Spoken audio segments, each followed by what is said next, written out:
Okay, we're live now, Chairman. Thank you. Good evening, ladies and gentlemen, and welcome to the Special Budget Policy and Resources Committee meeting of Pendle Borough Council. I'll introduce myself and then just go through the format of the meeting. My name's Councillor Mohammed Iqbal. I'm leader of Pendle Borough Council and also chairman of this committee. There are a number of councillors who I'll do a roll call of in a few minutes, and then we also have members of the public who've indicated they wish to speak on certain agenda items, and again I will check those people are here. So if I go through the councillors first, please, and if I call your name out, if you can just indicate that you're present, and then I know who's here. Nadeem Ahmed. Present. Thank you. Councillor David Clegg. Present. Thank you. Councillor Sarah Coburn-Price. Here. Thank you. Councillor Tommy Cooney. Here. Thank you. Councillor Mike Goldthorpe.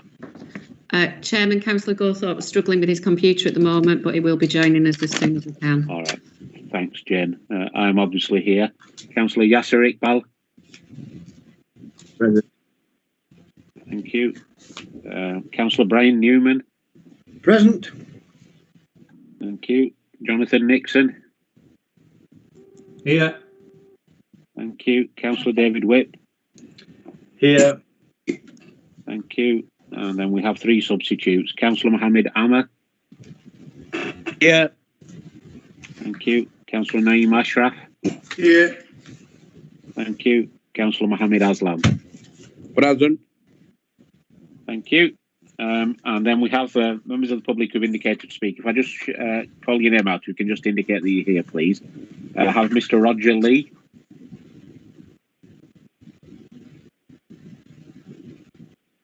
Yes, I'm here. Okay, thank you. Mr. Andrew Morgan. Yes, I'm here. Thank you. Mr. Craig Berman. Yes, I'm here. Thank you, Chair. Thank you. Mr. Phillip Holden.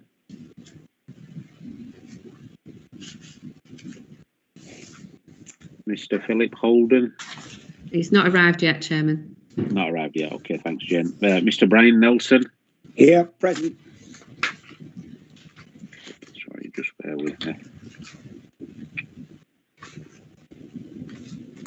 And we also have Mr. Zulfikar Khan.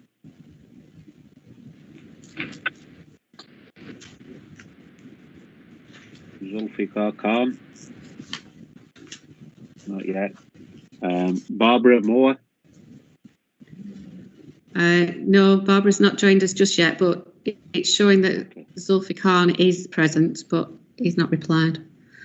Okay, fine. I'll check when we come to that, Jane. Mark Crossley. Present. Thank you very much. Okay, ladies and gentlemen, in terms of the agenda then, item 1 is declarations of interest. Is there any councillor that has any declaration to declare? No. No. Okay. Item 2 is public question time, and that's to receive for a maximum of 15 minutes questions from members of the public on any items which are not on the agenda. Jane, do we have any indication from is there any members of the public watching? No, Chairman. No. Okay. Item 3 is the minutes of the last meeting. Everybody happy that they're a correct record? Yes, thank you. Yeah. Thank you very much. And then we move on to the planning applications. The first one is the erection of 4 dwelling houses on land southeast of Whitehorn, Ribblesdale Place in Barrowford. Neil Watson, our planning manager, and I know you've sent an updated report earlier. Is there anything additional that you need to add before I bring the speakers in?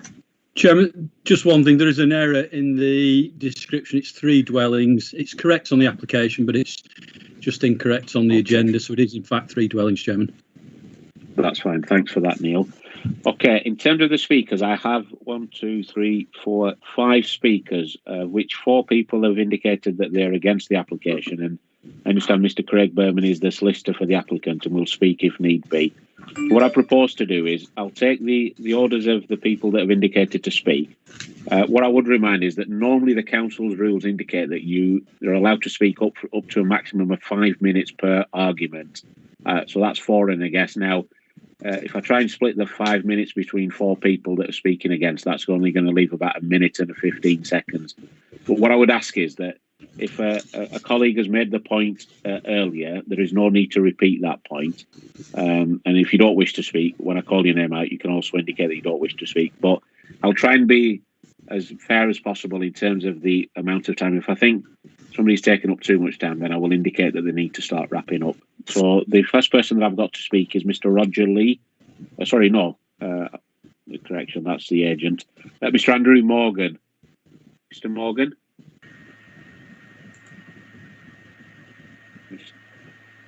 Yeah, hello, can everyone hear me?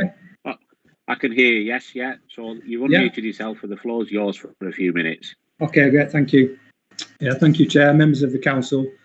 I understand I have a limited time to speak, so I will keep this brief. The officer's report states that the appeal decision in 2010 is a useful document in considering this scheme and is useful in dealing with the material considerations for this application. What it doesn't say is that the main issue considered by the inspector was the effect of the proposal on the character and appearance of the area. In allowing the appeal, the inspector made reference to the trees and vegetation providing a clear visual separation of the site from other dwellings in Ribblesdale Place, and that plot 10 would be largely screened by trees on the boundary, and that the trees are an important element in the landscape and contribute significantly to the character and appearance of the area.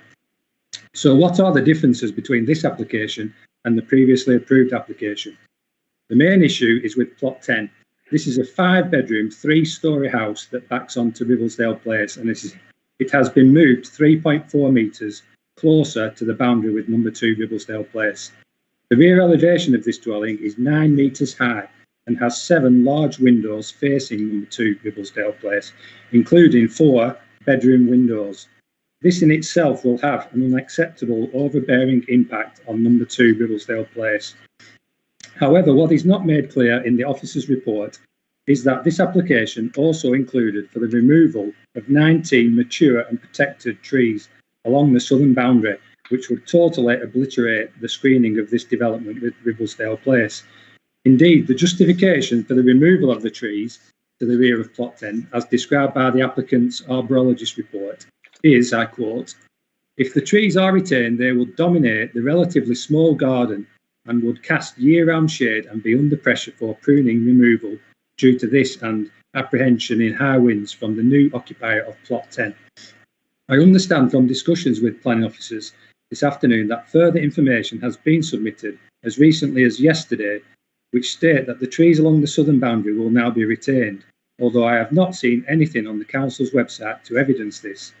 However, it is my belief that following any approval this evening, there is nothing to stop the developer from immediately submitting an application to fell all the trees, as it wouldn't actually be a that the trees had to be retained. And in any case, if they became diseased, they would have reason to be removed. As the developer has a track record of deceitful and unlawful practice on this site, I have no reason to believe that this last-minute agreement to the retention of the trees is nothing more than lip service to this planning committee. The reality is that the arborologist report is correct, and plot 10 in its new position, much closer to the boundary, will have a small garden cast in year-round shade with very limited daylight with the trees retained. Surely it should be for developers to take into consideration the height and position of mature trees when designing new developments and not the other way around.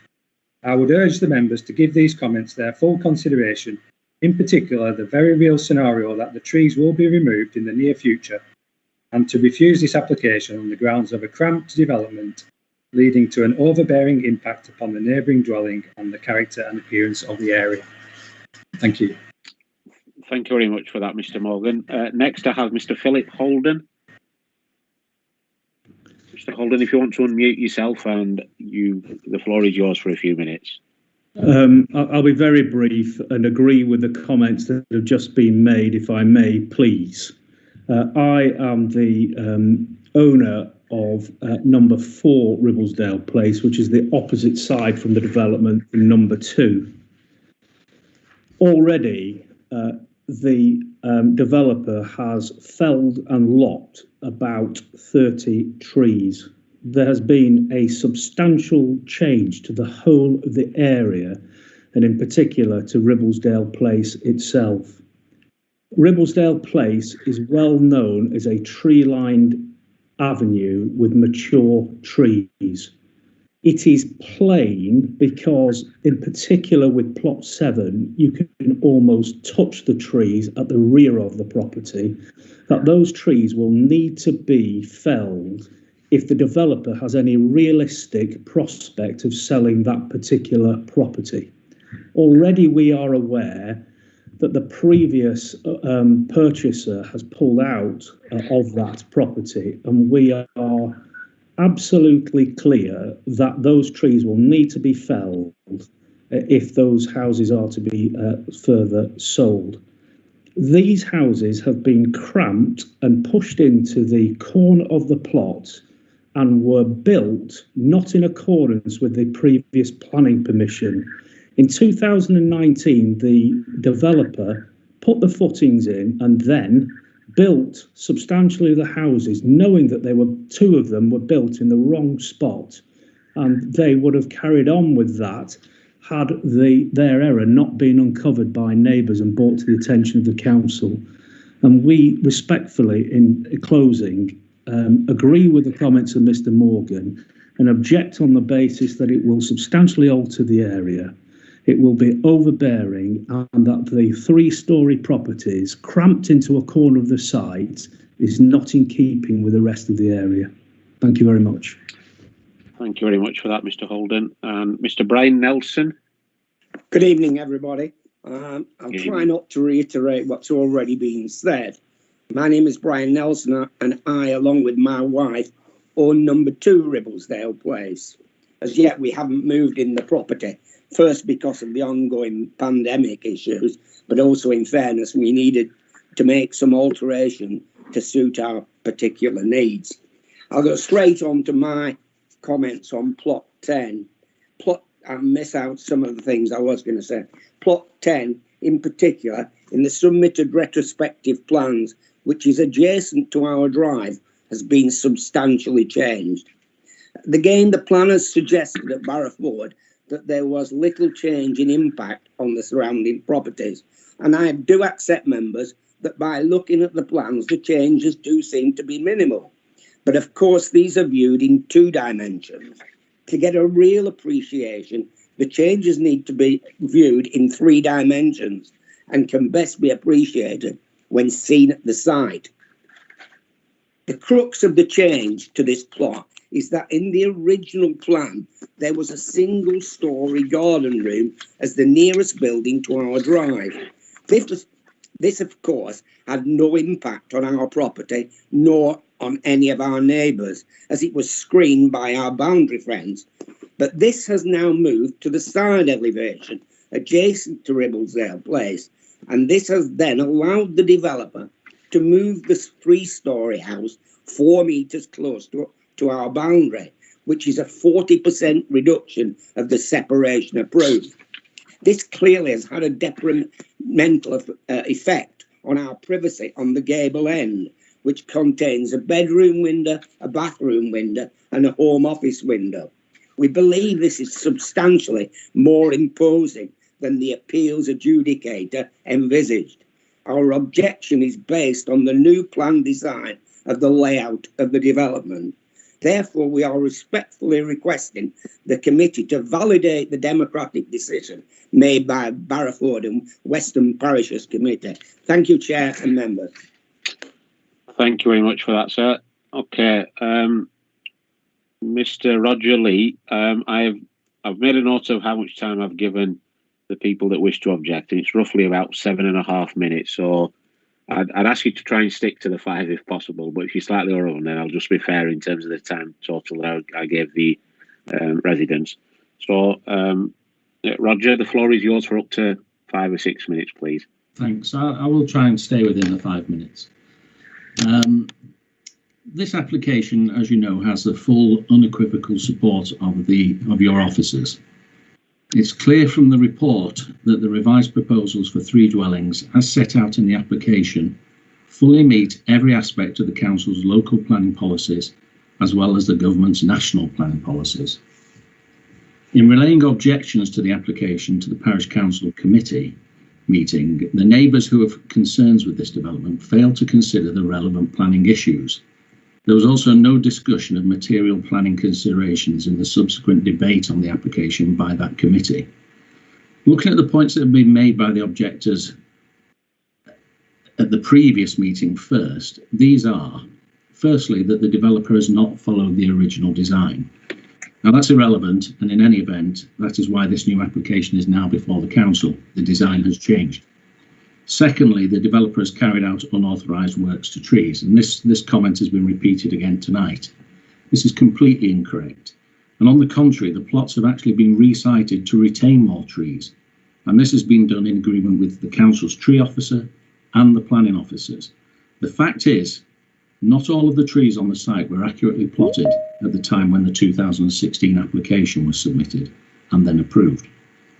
The retention of more trees has involved taking plots 7 and 9 out of the root protection areas so that the trees can be retained around them. The knock-on effect of that is plot 10 has been relocated to accommodate these tree-led amendments to the layout. In addition, trees will be retained, which will serve to provide a visual screen to adjacent properties. And that's recognised in the officer's report. And I'll come back to the issue of trees a little bit later on. The third impact on neighbouring residents and approved. This is also incorrect. And again, it's a view that is not shared in the assessment by the planning officers. This is because the layout meets with the council's standards on residential amenity and privacy, including distances between dwellings. And that's set out in the report. Criticisms made by the objectors of the changes to the layout and the positioning of certain elements of plots 7 and 10 are completely misplaced. Both plots 7 and 10 are further away from the boundary with the bungalow at number 2 Ribblesdale Place than was approved in 2016. And I'll come back to the point that's been made by the owner of number 2 again in a minute. Just moving on to the officer's report, there are several key points I want to highlight. One, the developer has resolved any outstanding issues by providing additional parking for plot 10 and reached an agreement with United Utilities over the drainage scheme. 2, the amendments to plot 7 have no additional impact on the privacy of number 2. That's in the officer's report. The distance of 27 metres to the garden of number 4 Ribblesdale Place has no impact at all on residential amenity and represents no grounds for objecting to this application, again stated in the report. The report also says that the fence on the boundary between number 2 and plot 10 means that there will be no loss of privacy. The first floor windows in plot 10 are 12 metres away from number 2, and the tree screening that is in place will provide sufficient natural screening. The report also says that the design and the materials of the 3 plots are similar to the other 7 dwellings completed on the site and so accurately reflect the existing character. There is also adequate garden and amenity space. There's no issue of cramping. That's what the report says. That's what we say.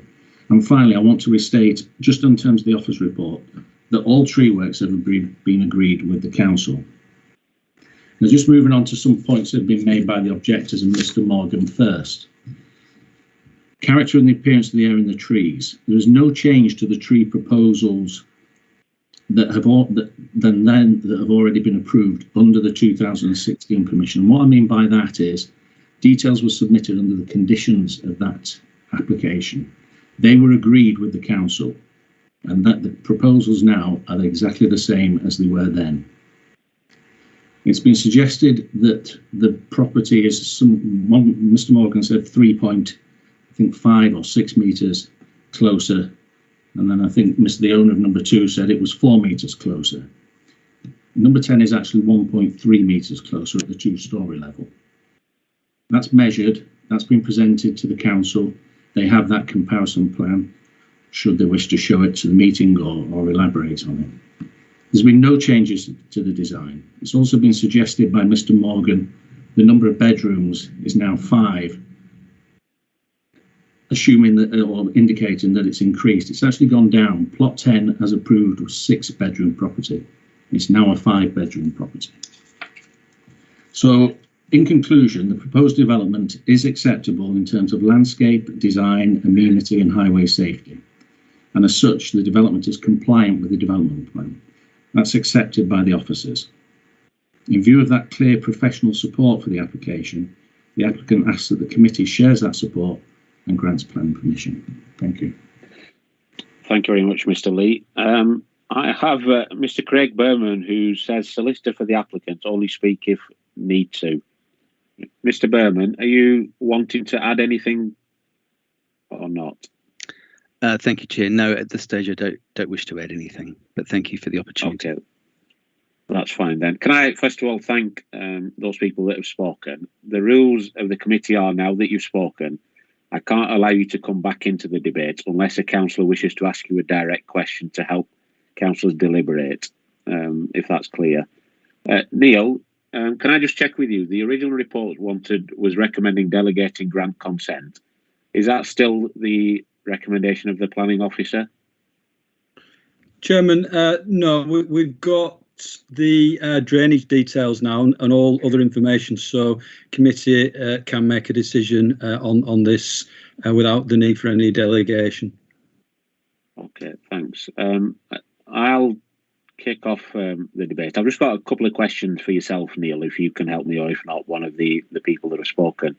In terms of plot 10 is the house that's not completed yet, I take it, the larger house in the middle of the three. Is that correct? It's in the middle of the three, yes, Chairman. And the trees that are referred to are the trees that are directly behind this house that border onto the fence, and then I think, is it the garage of the number 2 Ribblesdale? Is that the trees that we're talking about that originally were due to be removed that are now not going to be removed? Is that right?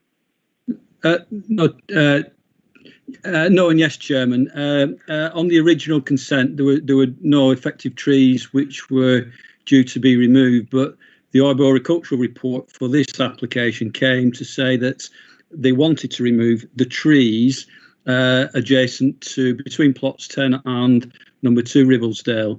Chairman, we have agreement with the developer that those trees would in fact remain. I've got a photograph of the back of there, if that would help anyone. I think if you just share that, I mean, I visited the site yesterday for my own personal information, but if you can share that photograph, Neil, I think that would be helpful. Chairman, I also think it may be helpful if we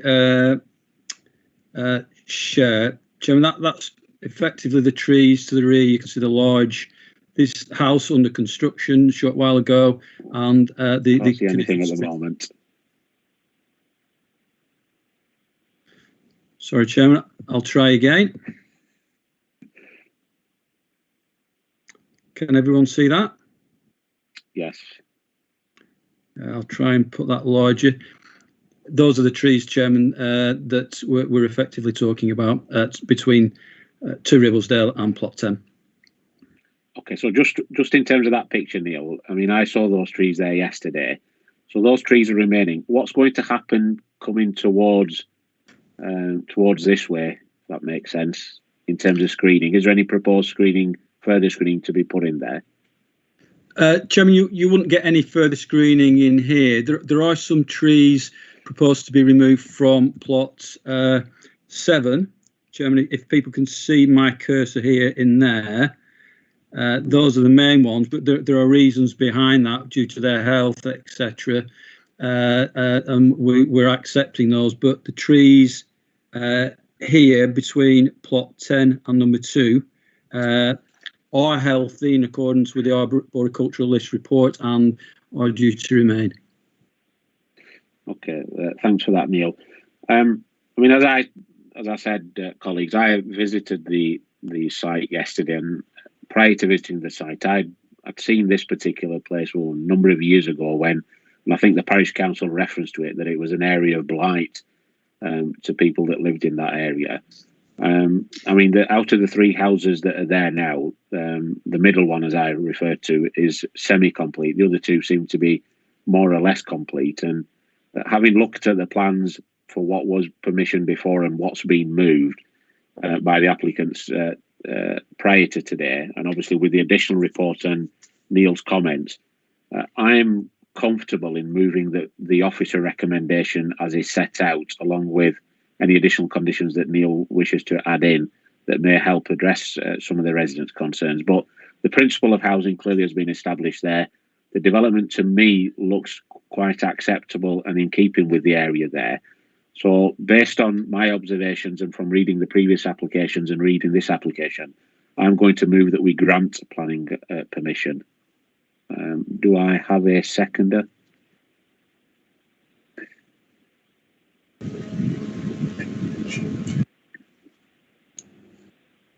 Do I have a seconder or not? Second that. Okay, David, thank you. Is there any other members that wish to speak? I've got Councillor Sarah Coburn-Price first. Sarah?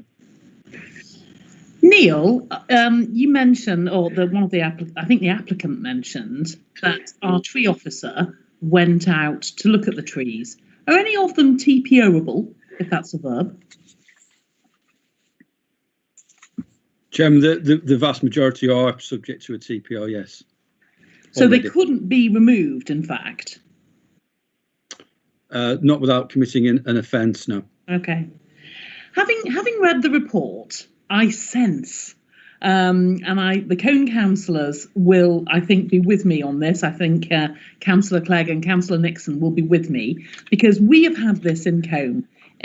In that we had a developer in Trawden who built houses not where he said he was going to put them, and they differed in small details, and the residents were very upset and the councillors were very upset, and ultimately it wasn't that material.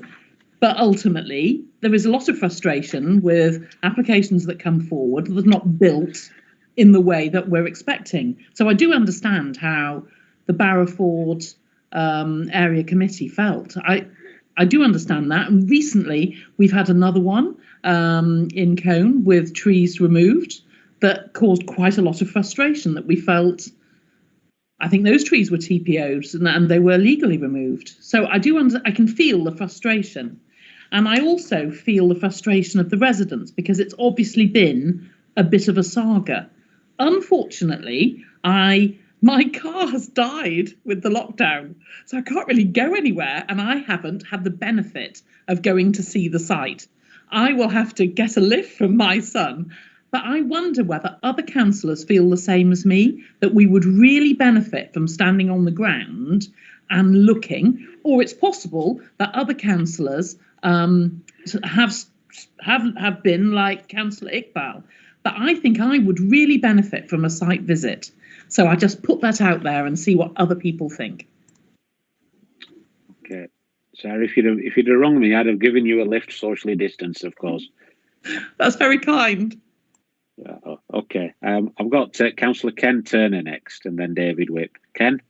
Thank you, Mr. Chairman. Mr. Chairman, I would just ask the planning officers for him to confirm that, in fact, the original buildings were out of sync with the original planning that was admitted, and it wasn't until after the buildings were in very quick stage of building that they actually made application for change, and that does present a problem, in as much that it's the developer who has taken the advantage of not abiding by the agreed planning consent at that time. Thank you, Mr. Chairman.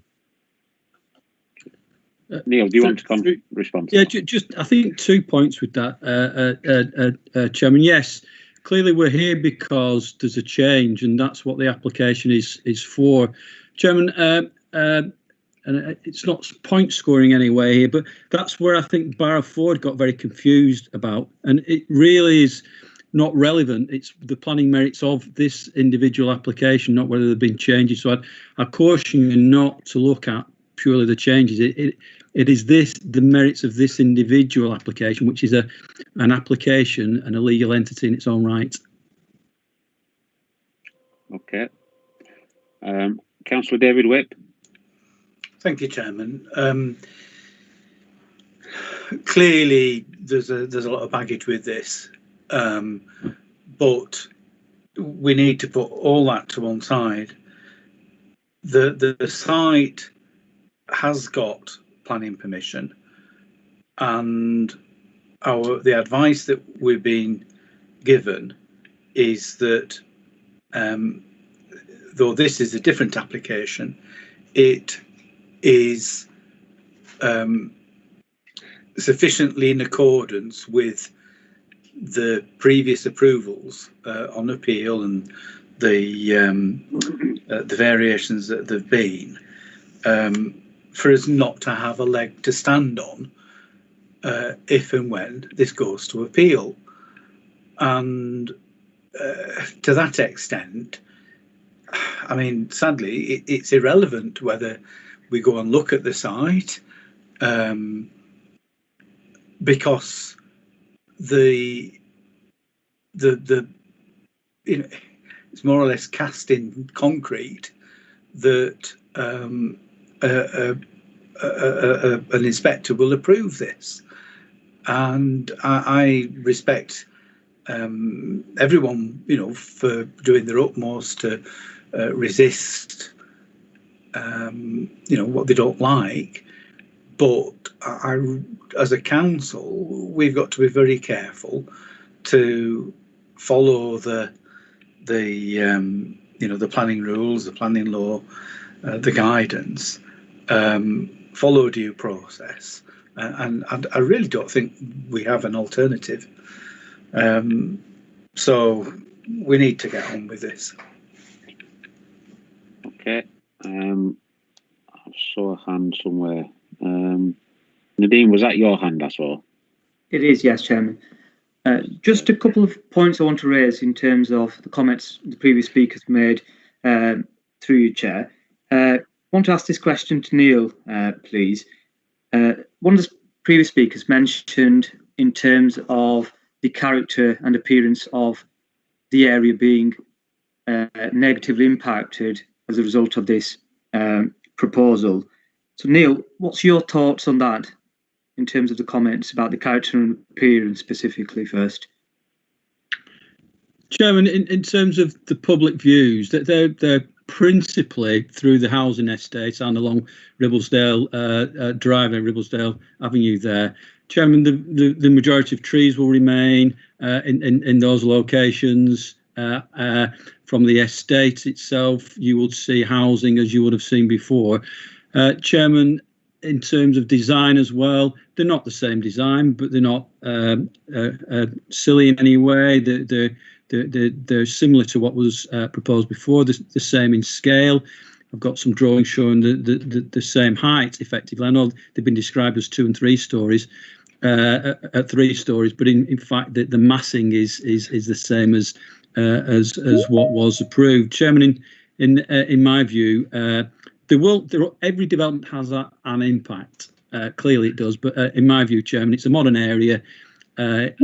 It's not historic in the sense of old buildings and conservation areas. And my view is that this development will not have a detrimental impact on the landscape or design character of the area. Second question, Neil.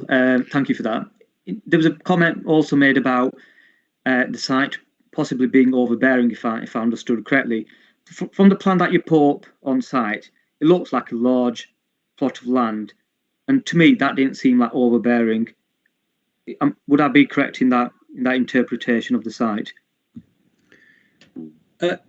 Chairman, I think it may be useful just to put a plan up showing the changes that have been made. And this slide here, Chairman, will show the red is the former, the approved layouts, and the blue is what is being built now.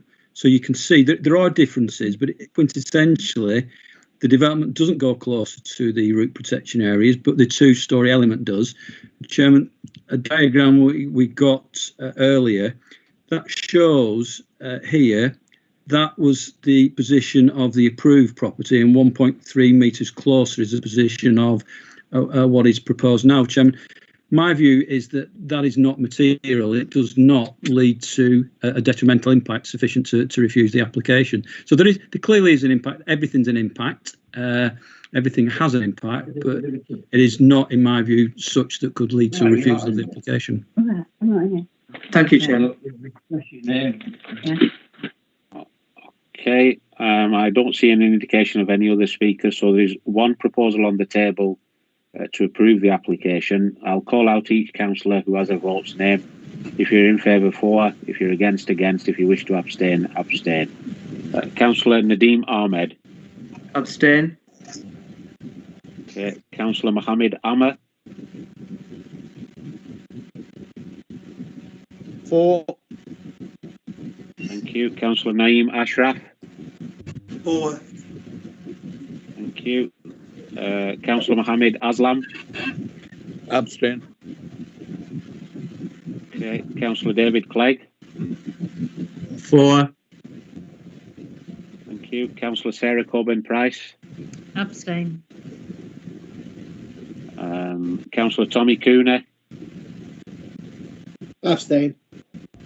Thank you. Councillor Mike Goldthorpe.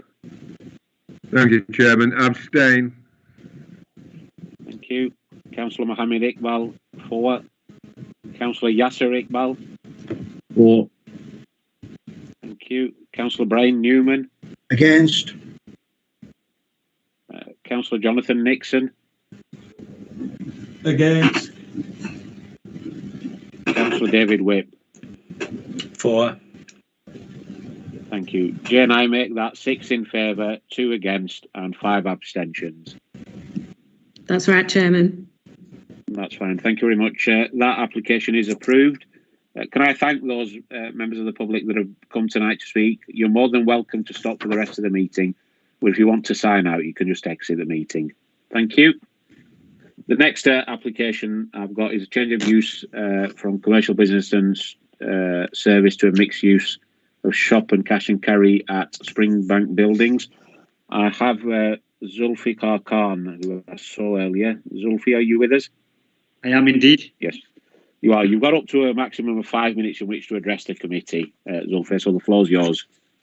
Respected members, good evening. Apologies, first of all, for the lengthy email that's been sent out by some of the residents of the area. We obviously feel it's a very important issue, and we didn't think a brief email would do justice to the matter. Sorry, Zulfi, just give me a second. Can I just please ask if you're not down to speak, can you just please put yourself on mute? Councillor Aslam, you're unmuted yourself. Can you put yourself on mute? Thank you. Sorry, Zulfi, go on. No problem. Respected council committee members, got a few points to raise. First of all, obviously, Lancashire County Council Highways Department themselves have said in no uncertain terms that the proposal isn't suitable as it's got insufficient parking. The second point we would like to make as residents is that the development clearly requires 21 parking spaces. The applicant cannot even claim to have a quarter of these, as he's sharing the building with 4 of the businesses that are registered within the premises. The third point we'd like to make is that LCC have themselves provided a detailed report on the unsuitability of the loading and unloading due to the forecourt being shared with other businesses. Number 4 is if the application is approved, we believe, even though there is permitted development, even though there's the notion of permitted development under the current Tory legislation, this will set a dangerous precedent for other residential areas where there are light industrial buildings. We sincerely hope you guys would respect and agree to our opinion. The applicant should go through a subsequent assessment. That's all I'd like to say, councillors. Okay, thank you very much for that, Zulfi. Neil, is there anything that you need to add before I bring councillors in? Chairman, this very much, I don't disagree with, I only know you on screen as Zulfi. Apologies if I've got you incorrect. This isn't about the highway impacts per se, because I do agree there will be impacts. There will be impacts on the town centre. But what committee I would direct them to is that we have legislation in place, whether we agree with that legislation or not, and I professionally agree with bits and not other bits, but effectively that building can now, under the new Class E, be used for retail without any permission. It could also be split up and used for part retail and part B8 warehouse usage. So one of the big points we need to consider is effectively the majority of this can be undertaken without a consent. It's the mixture of the uses which it requires consent, but they could, for example, Chairman, they could split it up and the retail in one part and then the distribution in another, and that wouldn't require a consent. So we're talking in many ways a kind of a semantic argument here, and I think the applicants have come and provided further information. We've looked at it in more detail. They may not have even put an application in the first place had they gone through the full gambit of looking at permitted development rights. So whether we like it or not, Chairman, here, as a council, as individuals, this can effectively take place now under the changes to the use classes order and under the general permitted development order. So refusing it would not really take us anywhere. Thank you, Chairman. Just before I bring in, thanks, Neil. Just before I bring in Nadeem, Neil, then can you just get it so I can get it clear in my head? If this committee refuses this application, that's in theory. In practice, the applicant can continue to do what they want because of the change in legislation. Because I understand. I understand from Nelson Area Committee that they were putting an application in for a certificate of lawfulness. I don't know whether that's coming or not, and maybe you do or don't. But that's the way that I understand what you're trying to say to me and others is that even if you refuse this, in theory, in reality, there's very little that we can do as a council to cease what's going on. Is that right? Effectively, Chairman, yes. All right, okay. Nadeem, we've got you on first.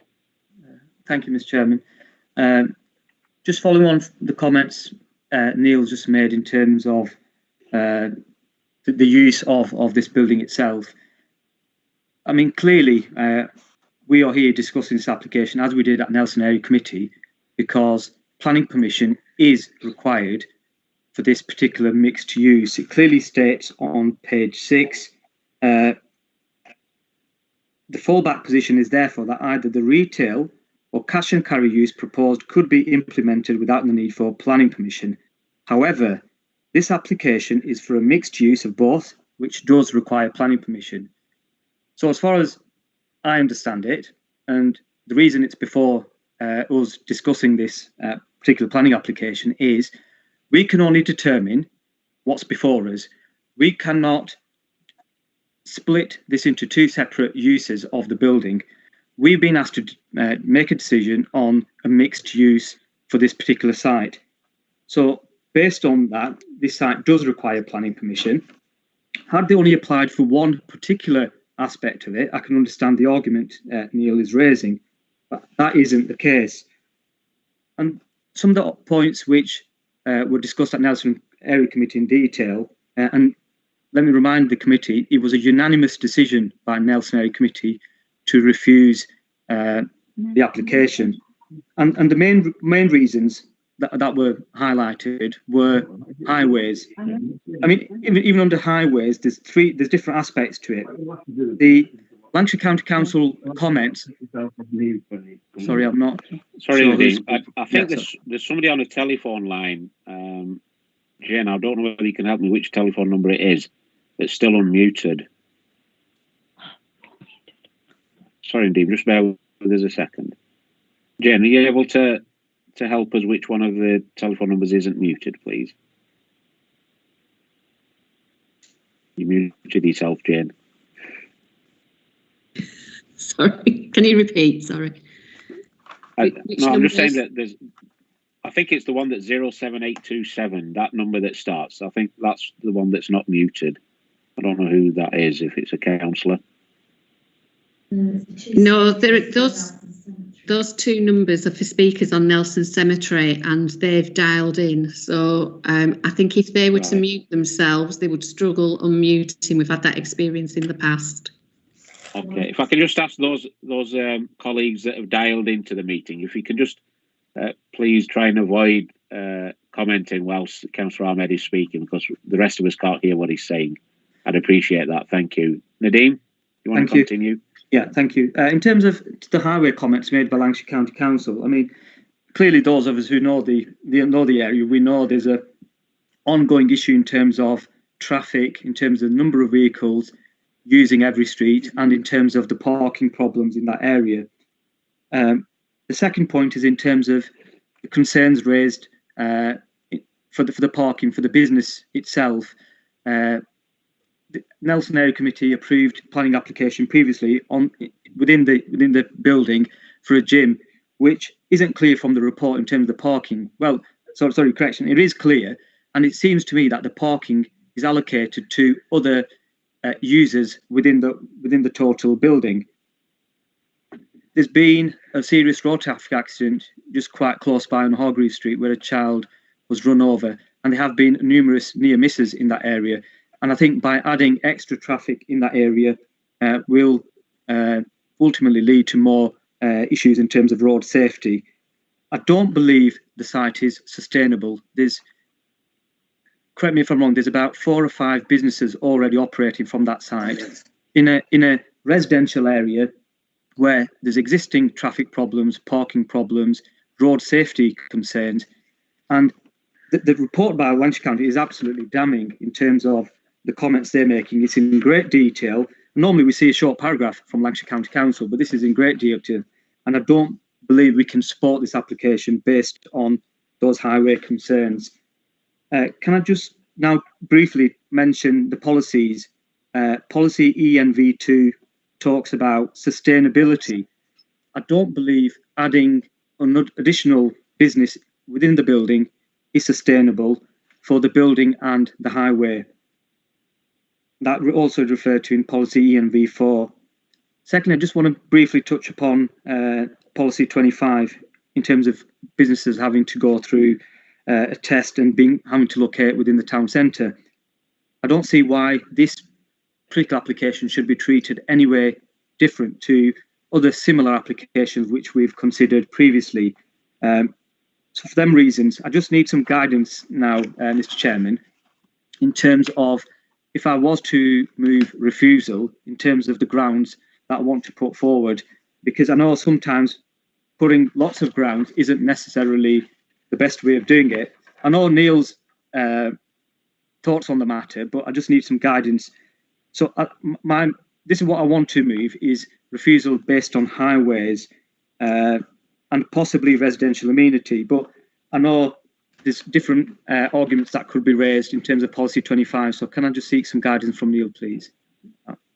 Just before you do, Nadeem, I mean, I'll bring Neil in a second. I'm happy to second what you're moving in terms of highways and residential amenity, but and I said this at Nelson, and I'll repeat it again to this meeting. I think even if our planning officers threw the kitchen sink at this particular application in terms of refusal, Neil refers to and has referred to about the use classes order, which in a sense overwrites no matter. I mean, as I said at Nelson, that if this application was prior to September 2020, I would have suspected, and Alex in a roundabout way accepted, that maybe the planning officer's recommendation would have been different because highways were objecting. It was outside the town centre. It was in the middle of a residential area.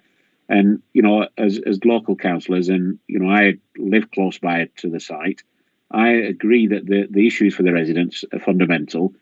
But because the application was coming in after September 2020, this classes order really ties the council's hands right behind our back, and you know, doesn't really give us any leverage in terms of this application. And I'll bring Neil in to correct if anything that I'm saying is wrong.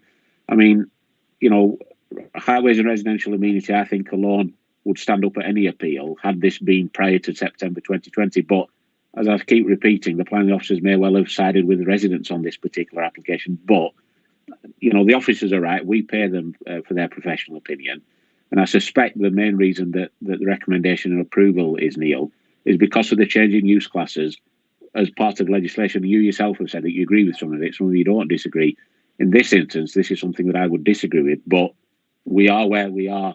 So I'm more than happy to second what Nadeem is moving. And Neil will enlighten us to see whether we can throw the kitchen sink and everything else at this to try and make sure that this operation ceases. Neil? Chairman, can I just display something just to illustrate what I'm trying to say, Chairman? you need permission. If you're going to use this as a single planning unit for cash and carry in here, say, or in there, and then that for retail or vice versa, the planning unit, a mixed use of Class E uses and B8 uses occur. All these people have to do is say, this is a separate planning unit and that is a separate planning unit, and they don't need permission for this. So, Chairman, I think you could throw any kitchen sink you wished at this, and planning inspector is simply going to say, have you as a council, as a responsible planning authority, looked at the fallback position? And I won't know what to say to that in any appeal decision, because clearly we would not have taken that on board. And the facts are, and I think retail policy in Class C, my professional opinion is the government have got it wrong because it affects our town centres. But like you said, we are where we are. They simply have to split these units a different way, and it doesn't need planning permission. It's not development. So our argument at appeal would be, I genuinely, for once, don't have a clue what our argument will be on appeal. And I'm quite clear we will be sailing into a cost decision. Chairman. Sorry, Nadeem, just bear with me one second. Naeem, I think you're unmuted yourself. You need to put yourself on mute. Go on, Nadeem, I'll bring you back in, then I'll bring all the speakers in. That doesn't really help me, Neil, but anyway. But Neil, surely the comments made by LCC in the report. Sorry, Chairman, it has to, because it is law. And what we're saying is this doesn't need consent if you split it down. So there's plenty of cases we've been involved in, and national case laws. You must take the fallback position into account. So all they have to do is split it into two distinct units, and it doesn't need consent. Effectively, they change the red line on something, and it doesn't need planning permission. But this does, Neil. Nadeem, I think you can argue with Neil until we're past midnight, and I think Neil's given his professional opinion. I think we need to respect that. I mean, you've moved. I assume you're sticking to your refusal on the grounds of highways and residential amenity. I'm happy to second that. That's fine. I'll leave you at that. Thank you. I've got David Whip next. David? Thank you. Well, I mean, there's none so deaf as them that won't hear. But the message is coming loud and clear that it's yet again another case where we haven't got a leg to stand on. And the applicants, it's a paper exercise. I mean, they don't even need to go to appeal. They can just seek permitted development rights, and they've got it. Or indeed, they could do nothing in terms of the planning process, just use the building as they wish, with that division between the uses. So I can understand why people are concerned about this, but it's a parallel argument with the legalities of the situation. The two arguments will never intersect because they are parallel lines. And if Councillor Ahmed or anybody else wants to blame anybody for this position, blame the government, because they changed the rules and they've made it so that we cannot resist situations like this. And there'll be others to come where we will be very unhappy about the implications of those permitted development rights and the changes in use class that have been brought about. Now, to my mind, we should just acknowledge that that's the position, and don't risk getting hammered for costs if this did go to appeal. But if anybody's trying to say, oh, well, we can stop this, they might be kidding themselves. They might be trying to kid residents, but they're not going to kid any government inspectors. and that could be very costly indeed.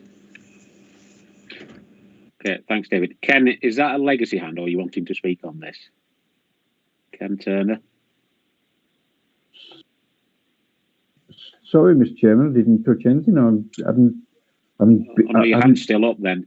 Your hand's still up. My apologies. I don't know where that got up from. My apologies. That was from the previous one. My apologies. All right. Okay. Is there any other speakers for? Chair, I have a question for Neil. I know I'm not repeating what everybody else has said, but basically what Neil is saying is they can carry on with retail and wholesale as well at the same time, even if we were not to, obviously, if we were to refuse the application. Is that true? But by a slight reorganisation inside, yes, they can.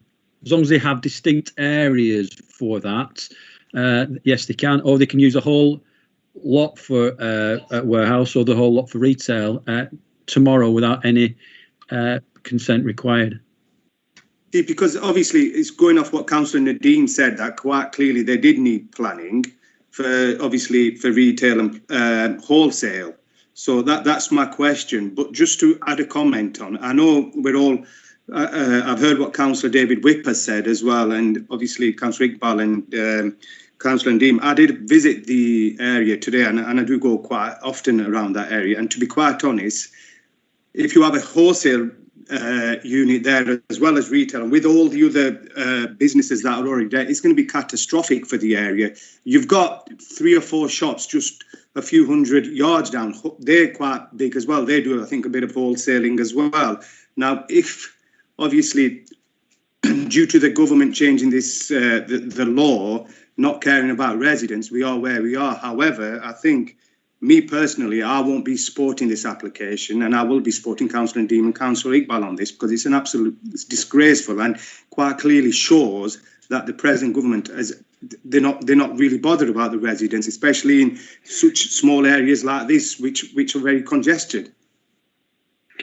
Okay. Is there any other speaker? Now, Nadeem's indicated he wants to come back in, but I'll give him the final word. David Clegg. Thank you, Chairman. Can I just try and get my head round something?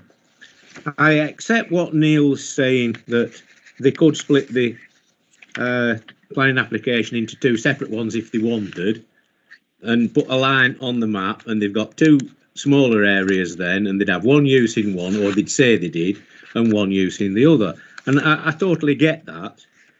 But is Neil also saying, because the government have changed the legislation, and as of right, they could have a mixed use in the whole of that building now, that even if it was to bring extreme traffic problems to the area, that would automatically overrule any highways concern that County Council had?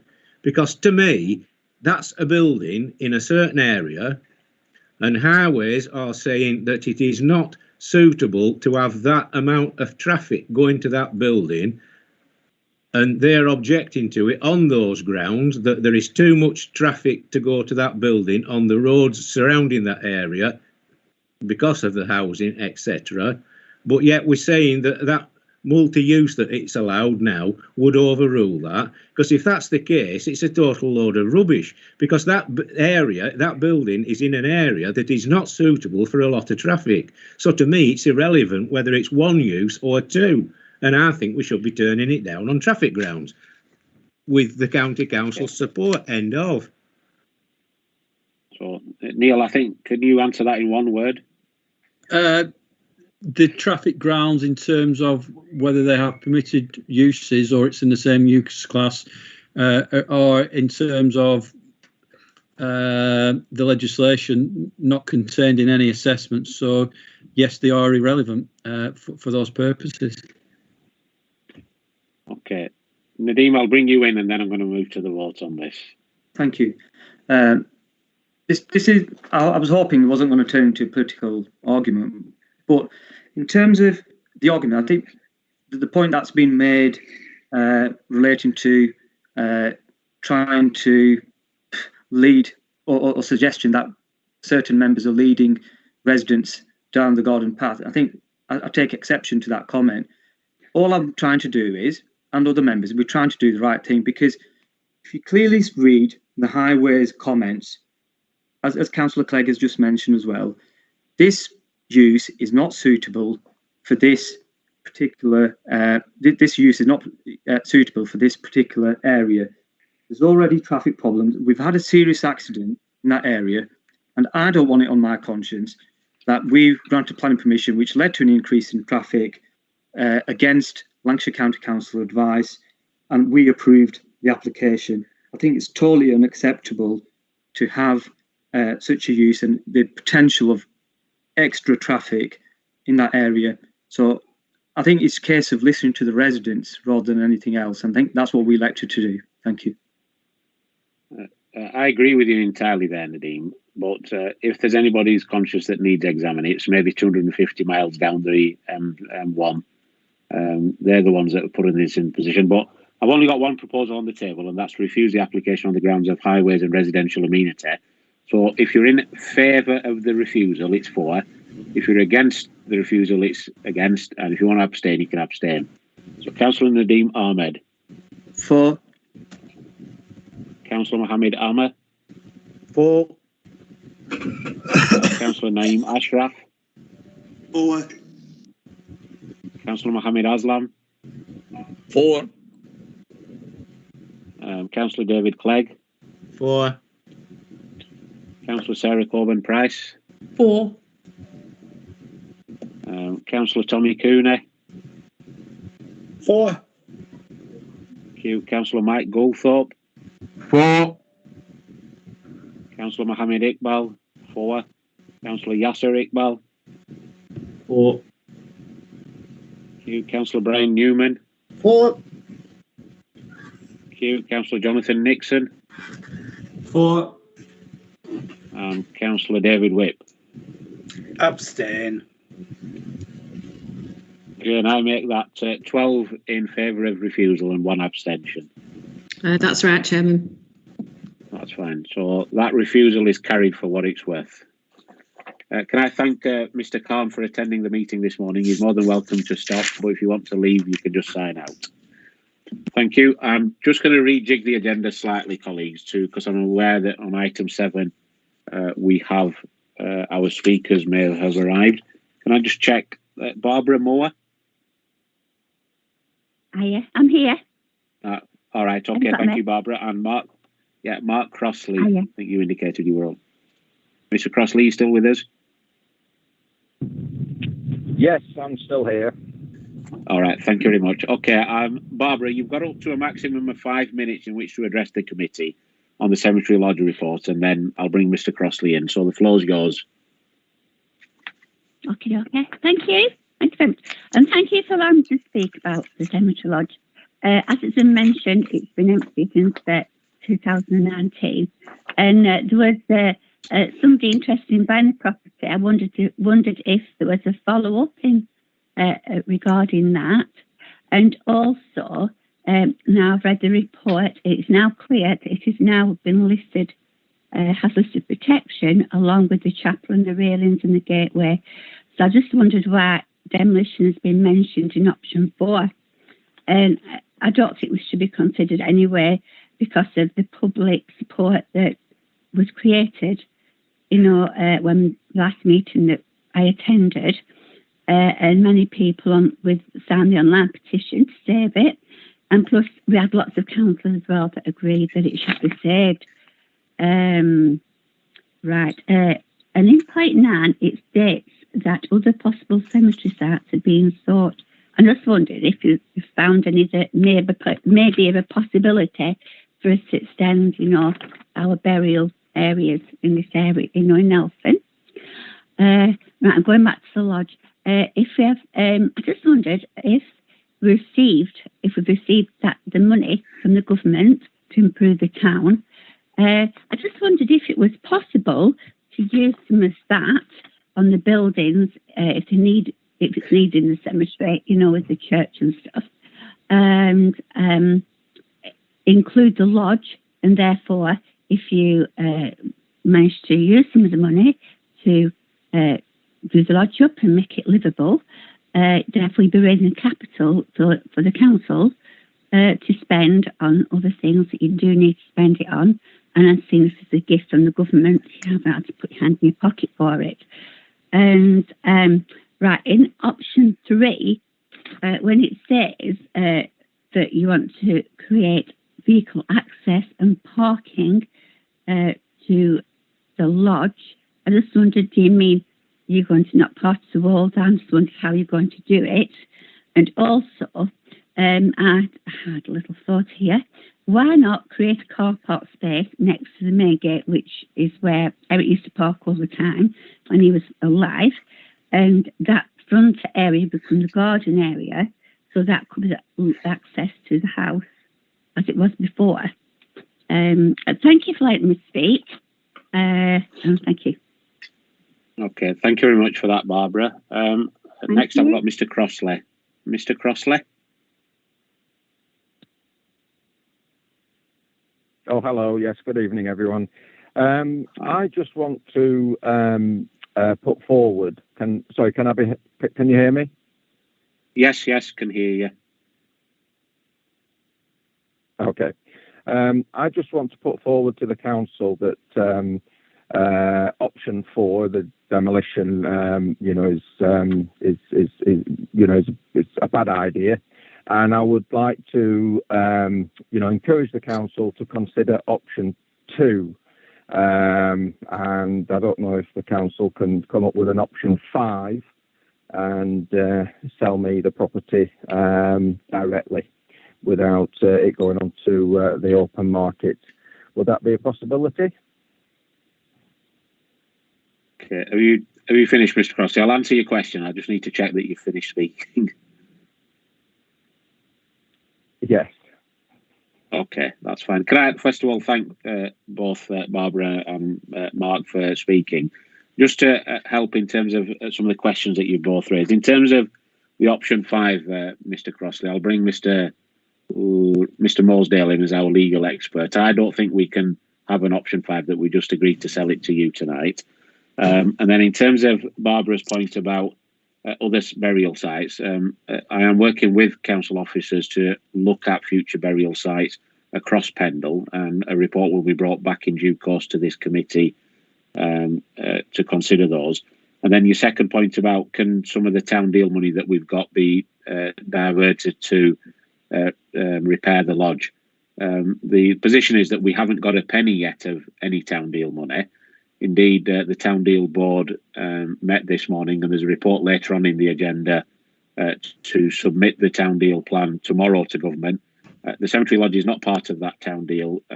As people may or may not be aware, we bid for some town centre money from the government, and on Boxing Day we got the sad news that we didn't get a penny of the 25 million that we were hoping for. So we've made a bid to the government for town deal money, and as of this moment in time, we haven't got a penny out of that as well yet, and that will remain to be seen whether we, hopefully, fingers and toes crossed, whether we get what we asked for, or whether the government do the dirty on us again. Philip, can you just confirm that we can't do an option 5 and just agree a sale tonight? No, we can't. The law and the council's policy require the council to get the best value reasonably obtainable, and the way to do that is by putting it out to open tender. Okay, thanks, Philip. In terms of the reports, I've got Sarah to speak, and I'll bring you in a second, Sarah. In terms of the recommendations that are set out, I'm happy to move the recommendations of the report as they are set out. And clearly, once option 3 is pursued, a report will be brought back to, I assume, this committee with the outcome of that particular exercise. Sarah, were you going to second me, or do I need to look for somebody else? I think you might have to look for somebody else. I might be about to throw the cat amongst the pigeons. Okay, let me just look for somebody else then. Is there somebody to second what I'm proposing? Second that. Okay, thanks, David. Right, go on, Sarah. The cat amongst the pigeons. I shan't start with that. First of all, I'm really delighted to see that this report fully recognises the historic importance of this building. And I have contacted Historic England, and they are considering listing it by group value. In informal chats with them, I filled in all the forms. They believe that it's the group that is important. I would be highly tempted to go with one of the options in the report if the money could be lavished on the listed structures. But I know in my depressing years in the council that in fact that won't be the case, and you can't ring fence capital receipts and spend them in one location. So I did some further research. One of the residents of Colne told me about the Cemetery Lodge House of Bradford, and that house has been converted into an amazing multi-faith facility. And looking at the rest of the agenda tonight, we see that the lavatories of Nelson, you've sold them, and then now you're buying them back, and it's a thing, and you're probably regretful. And if Joe Cooney were here, he'd be saying we are where we are, which is always something I would always seek to avoid. So it struck me that there is an opportunity now to potentially look at what another place has done. I can see Councillor Whip shaking his head. This facility in Bradford is a place where you can throw away dead flowers, you can change the water, you can be dry, you can quietly pray, you can wash. And I had a little look online and saw that totally separate from any historic building grants, there were lots of grants about resilient, diverse communities. I sent them to Councillor Ahmed and shared them with him. And I just think that we ought to consider that, because that way we keep a facility that's available for us all, or at least all the residents of Nelson and users of the cemetery. And it's something that we might, in the years to come, be really glad that we did. And it might be something that would cost either nothing to this council or very little. And it might be a shame to be so hasty as to sell it and then regret it. So that is my cat among the pigeons. And I'm hoping that I can see Councillor Whip doesn't support me, but I'm hoping that some people think, oh, that might be a good plan. So are you actually moving anything, Sarah? I would move that we look into this in a more detailed manner and look into these grants and consider that as option 5. Okay, so you're moving that we defer the decision for the time being. Is that right? Indeed. Okay, thank you. Nadeem? Oh, Nadeem, are you still wanting to speak? Nadeem?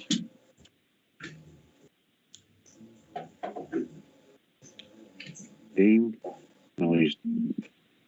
Okay, I'll bring in David Whip and then I'll come back to Nadeem at some point. Thank you, Chairman. I sometimes wonder, in the kindest possible way, whether Councillor Sarah Coburn-Price lives on this earth or Fuller's earth. We've had a whole series of issues now where I'm increasingly of the opinion that there's a considerable number of councillors present at this meeting who are in cloud cuckoo land. And I just shake my head in disbelief that here we have a practical issue. You know, a little while ago, there was a hue and cry because, and in my opinion, wrongly, the Nelson Committee had said they wanted to knock this building down. We've now got the position where there's a prospect of investment in retaining the building and having a practical, workable solution for the future. And you know, there's somebody suggesting that we have a pie in the sky proposal, and you know, we just leave things to carry on rotting. And I'm just staggered at the impracticality of it. And you know, I do think for the long-term future of the property, the sooner that things move forward, the better. And I think that is in the best public interest and the best way of retaining the heritage of the area. Okay, thank you. Councillor Tommy Cooney. Thank you, Mr. Chairman. First of all, I'll second Sarah's proposal, and I think actually it's a very sensible proposal.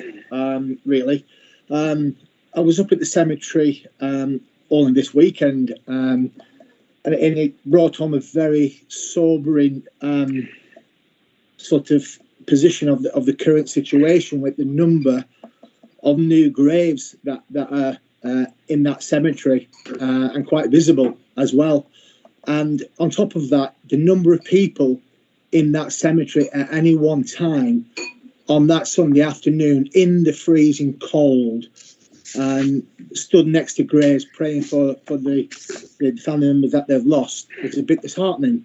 And I know Sarah had spoken about this previously, and the more I thought about it, the more I thought about having that building so close and having it available for access for people to go and have some shelter, have a space to pray, have a space to change flowers and do all sorts of things.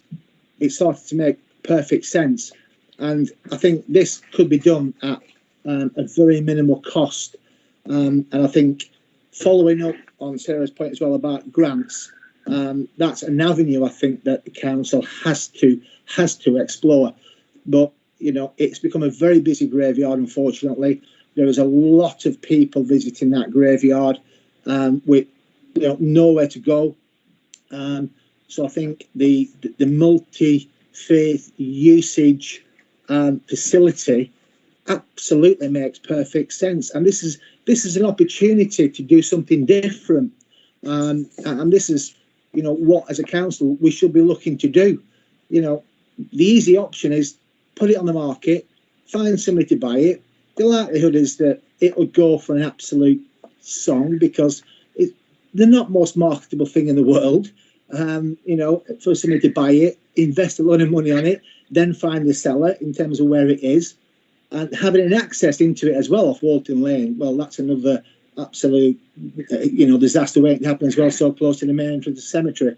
So I think Sarah's got this absolutely spot on in terms of option 5 has to be the way forward here. Thank you, Mr. Chairman. Okay, cheers, Tom. Jonathan? Thank you.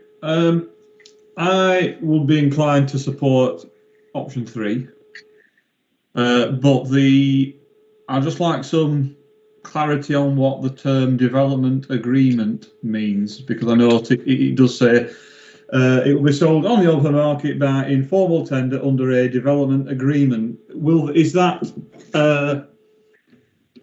Does anybody know what that means in practice? Does it mean limited developments are allowed to take place to it, or potential purchasers can't do something, can do something, etc.? What does it mean in practice?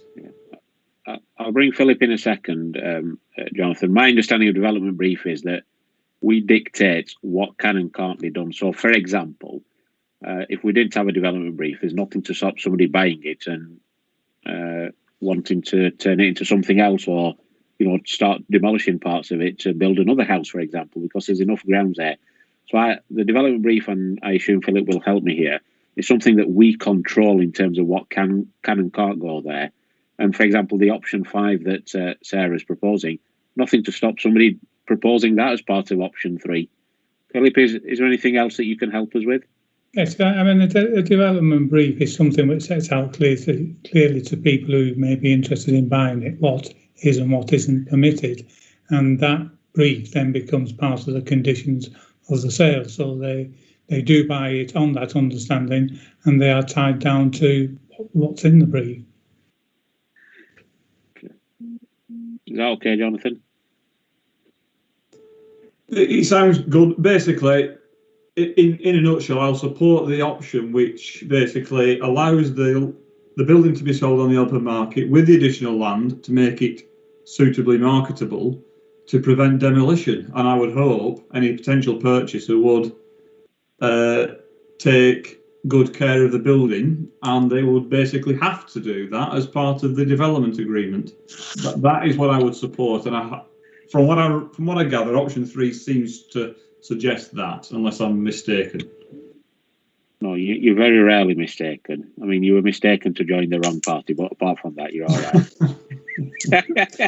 Okay. Nadeem, are you back with us? Yeah, I'm here. Yeah, thank you. Ah, right, go on. Just want to follow on. I'm totally support what Sarah's proposed. But in terms of the recommendations, with Sarah's permission, I would suggest if we delete recommendation 1 and 2, leave number 3 there with the added words for a multi-use building, as Sarah suggested when she spoke. And I want to add another resolution. I know, Mr. Chairman, you spoke about exploring other sites and work is going on behind the scenes from the officers. Just to put some sort of urgency to the matter, could we please add another? I would like to add another resolution with some sort of timescale as to when a report, a reasonable time, when a report could be brought back with the options of alternative sites as well. So move recommendation 3, if that's okay with Sarah, as she said, in terms of using the building and applying for grant funding, and a report be brought back to give us information as to what funding has been applied for, and then also in terms of the other potential cemetery sites which you refer to. So I'll move them to, if that's okay with Sarah. Yeah. That's fine. Sarah's not again, but I'll bring Dean in a second. But I think the second part of your resolution, I mean, the resolution has to relate to the subject matter. We can't start putting resolutions in my view, that don't relate to the cemetery lodge, for example. I mean, you've had an assurance that a report will be broken. I hope that's minuted and it's there on the record. Dean, is there anything that you need to add before I take it to the vote then?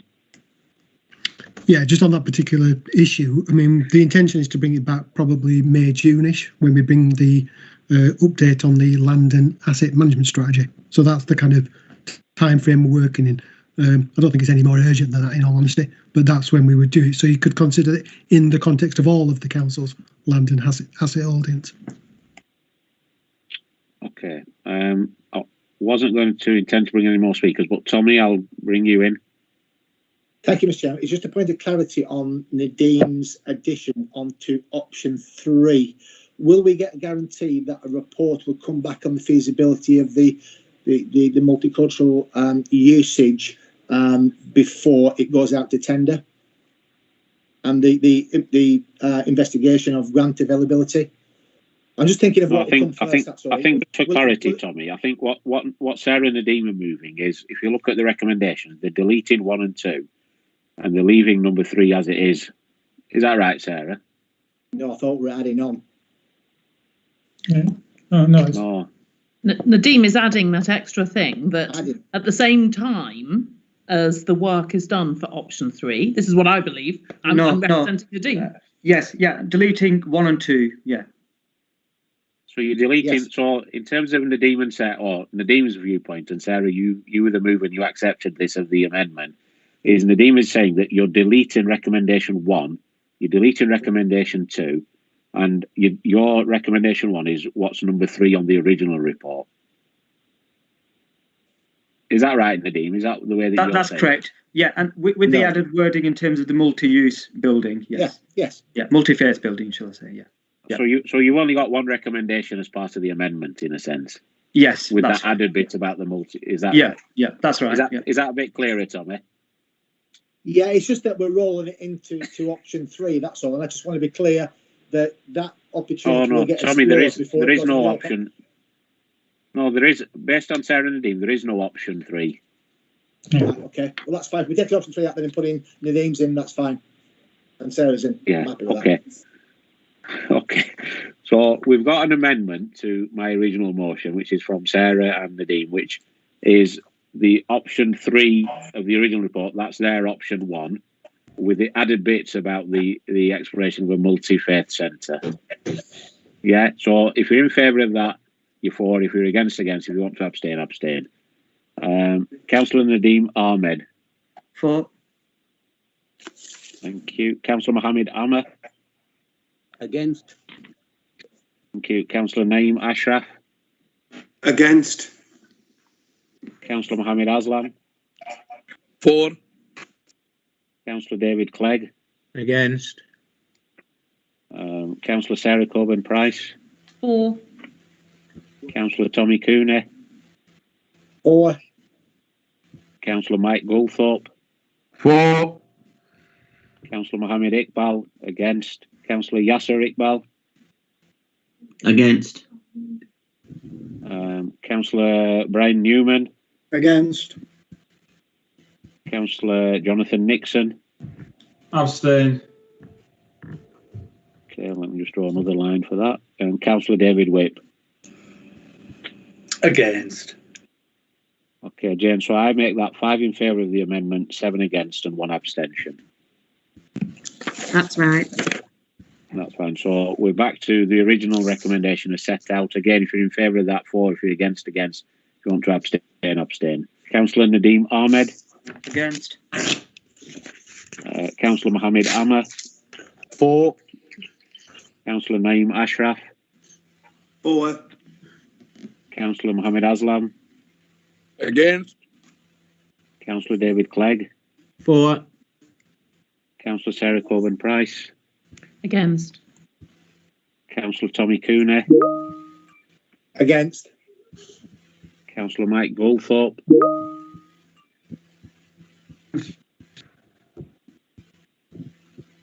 Councillor Mike Goldthorpe. I can see you're on mute, Mike.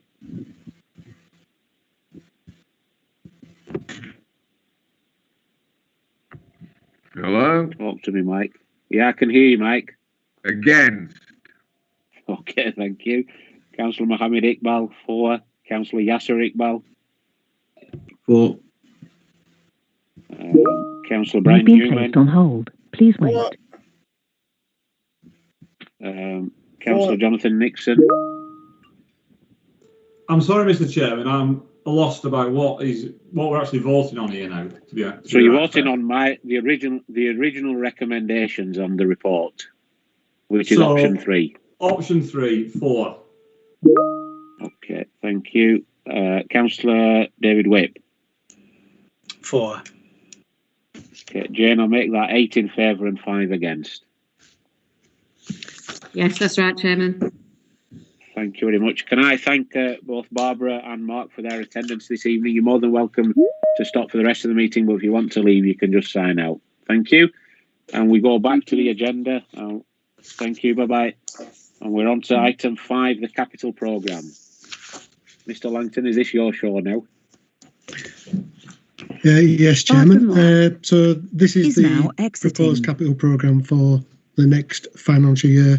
You also have in there the medium-term capital programme and also the capital strategy. It's fair to say that the programme presented in the report is largely the same as what was presented to this committee at the last meeting in January. So there isn't a great deal of change to that.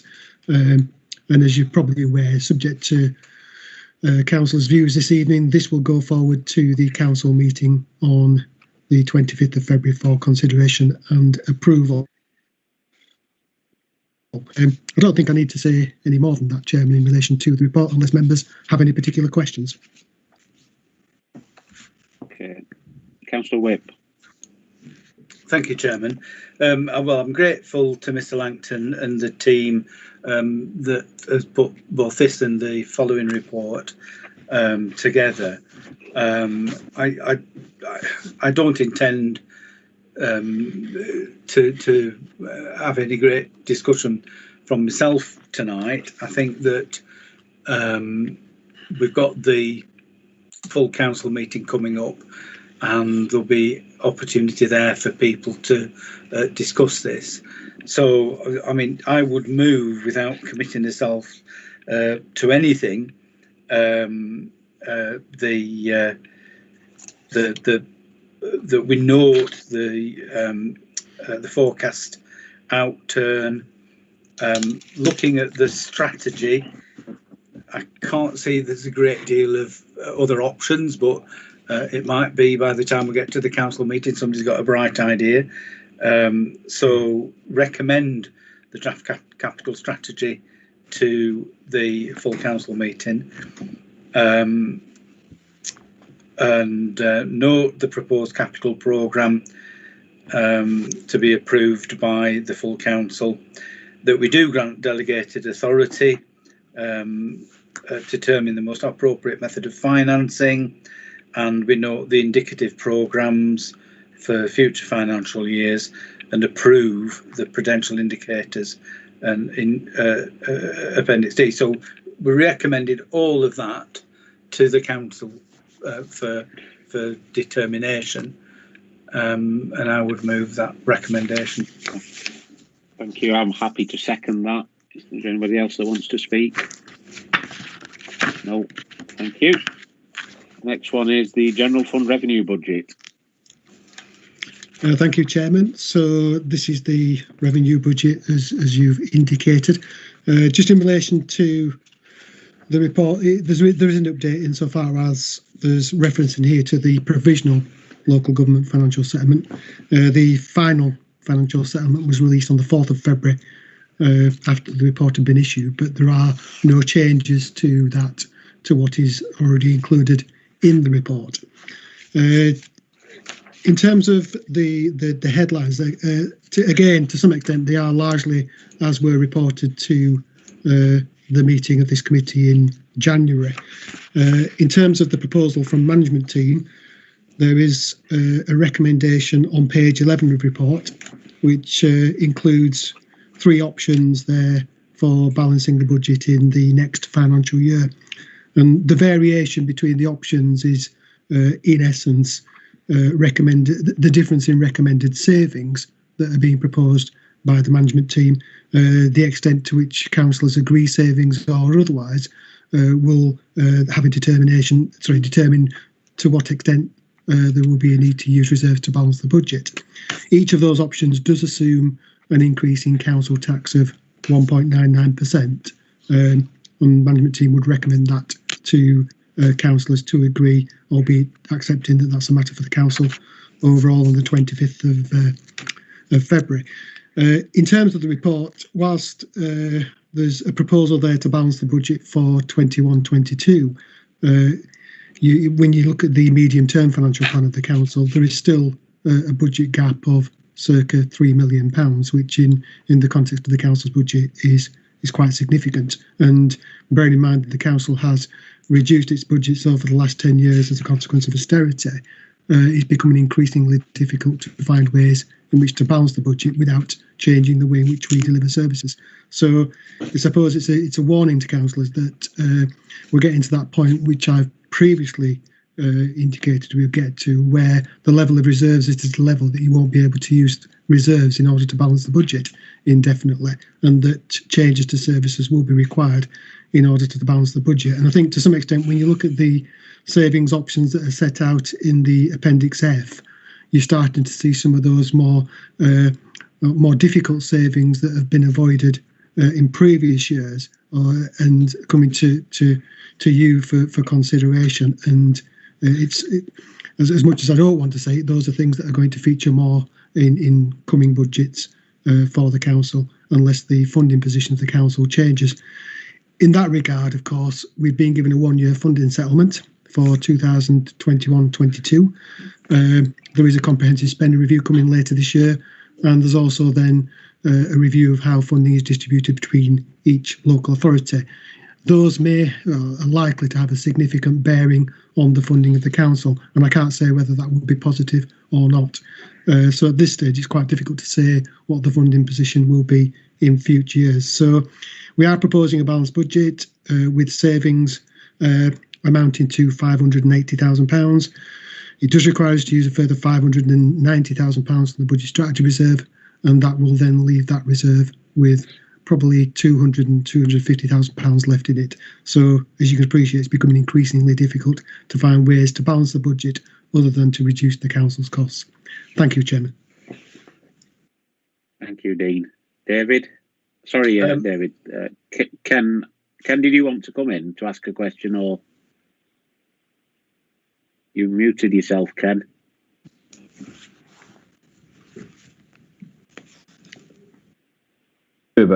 Sorry about that.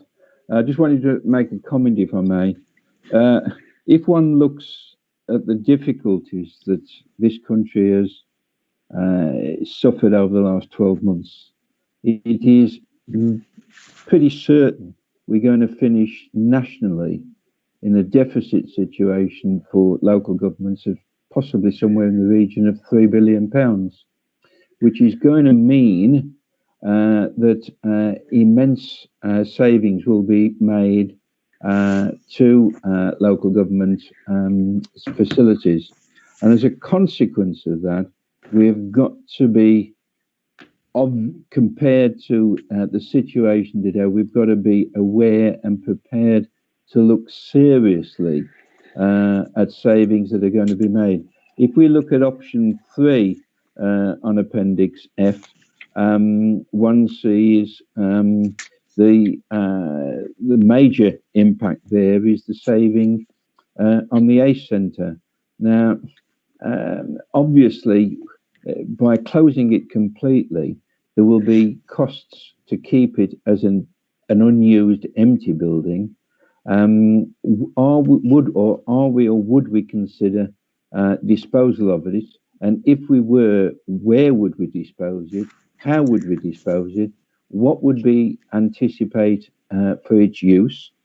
And I think that we have to look very seriously. It is important that between now and the 25th, all three parties get together, put their heads together, behave in a clear, concise manner, and come up with resolutions, because as was muted at the start of this meeting, before it actually started, we don't need a repeat of Hansford coming through from Pendle.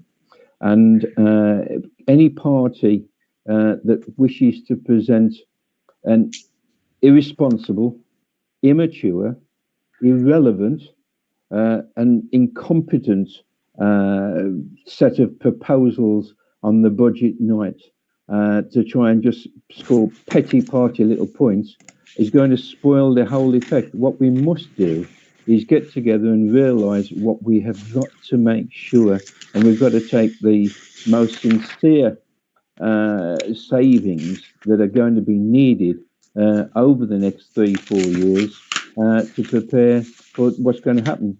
Otherwise, of course, we could finish up in a devolvement of power. Thank you, Mr. Chairman. Thanks for those comments, Ken. David. You've got Mr. Langton wanted to come in.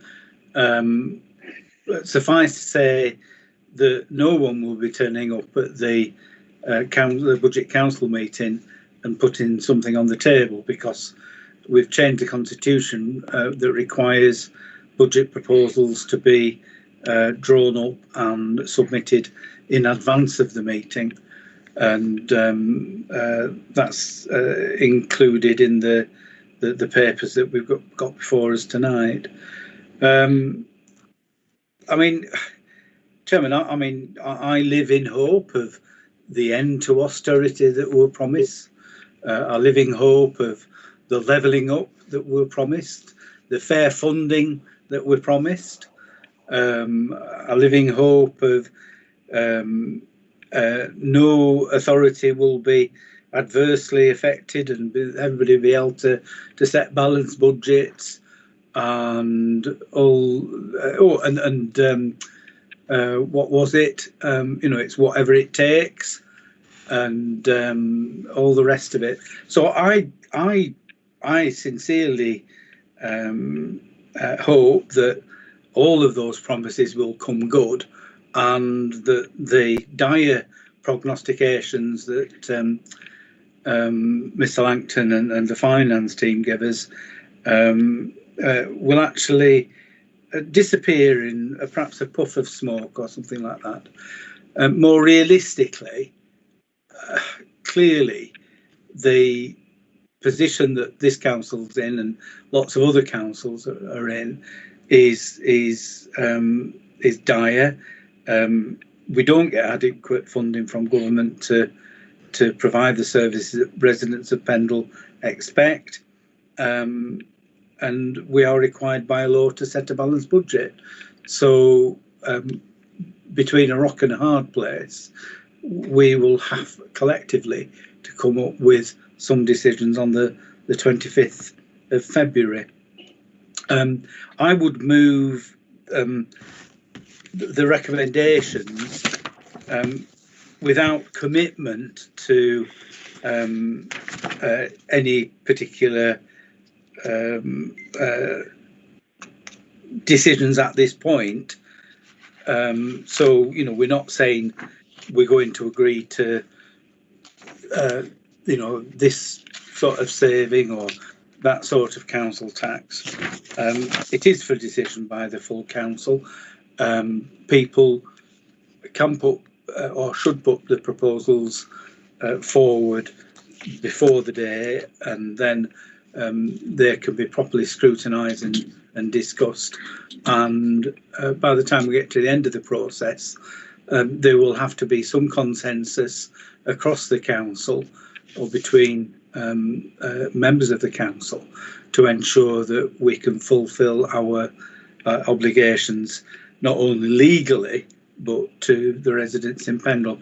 So I move the recommendations, but take out any of the things where we're saying, you know, this level or that level or the other level. There for the council to decide, and we'll see the proposals in due course. Okay, I'll second that. And whilst you were saying that prayer, David, Dean had his hands clenched and was saying amen to everything. Dean, did you want to come back? Yeah, there were two things, one of which Councillor Whip has covered, which is this change in the Constitution, and just to perhaps highlight that as it indicates in the report, that budget proposals are to be submitted to Phillip by 5 o'clock on the 19th of February, if they're to be considered by the council on the 25th of February. So that's the first one. The second one is, and just perhaps to highlight the severe financial position that we're in. There's in the report, as a chief finance officer, I'm required to produce a report on the robustness of the council's budget calculations and the adequacy of reserves. And I'll say this to all the members that are here, but it applies to all the members of the council. If that's a report that previously you've never considered reading, I would urge you to start reading that right now, in terms of the position that the council's in. It may not necessarily be wholly relevant necessarily for next financial year, but it will become something that you should now be familiar with for subsequent financial years. So I need you to be aware of that, and that report will go to the council meeting. It's a requirement, it's a statutory requirement of me to produce that report to you in my personal capacity as the council's Section 151 officer. So I need to take that seriously, because it is becoming a serious position that the council is in. And if the council doesn't take action, then of course as a statutory officer I will need to take action. Now I'm not suggesting that's for next year, but it's something that all councillors need to be aware of as they look ahead to the medium term. Thank you. Thank you, Dean. Everybody content to note what David's moved yet? Fine, thank you. Moving on to strategic monitoring report. Is that you again, Dean? It is, Chairman. Again, I don't wish to dwell on this one, given the hour. What this is a précis of all of the activity that the council has undertaken in the first 3 quarters of the current financial year. Originally, we kind of set out what we would have been doing in terms of our strategic plan. So at the beginning of the year, you agreed the strategic plan, and we would then tell you in this report what we would have been doing against that plan.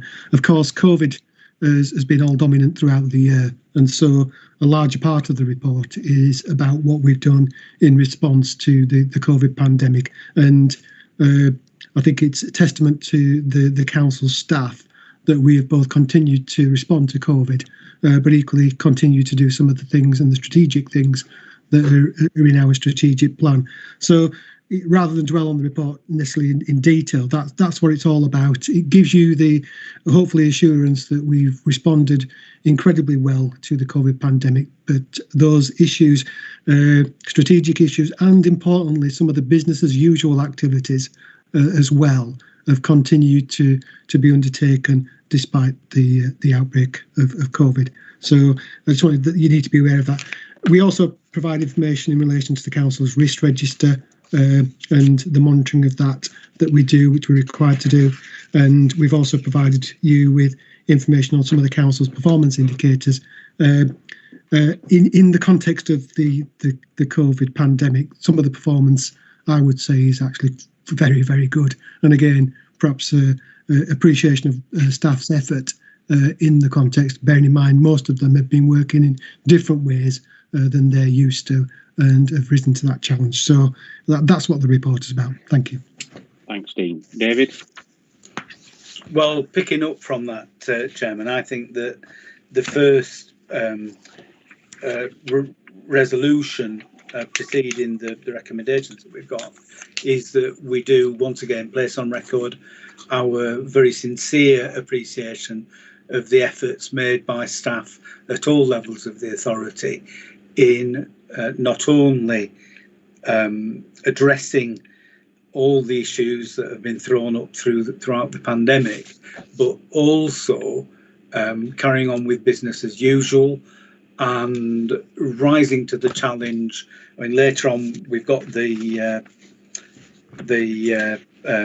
Nelson Town Deal report and the Town Investment Plan, and there's huge amounts of work that have been going on, despite the fact of the constraints that the pandemic has placed upon us. And I think that, you know, we should place on record our appreciation of that at every opportunity, because I sincerely believe that you know, a lot of people have gone so far above and beyond the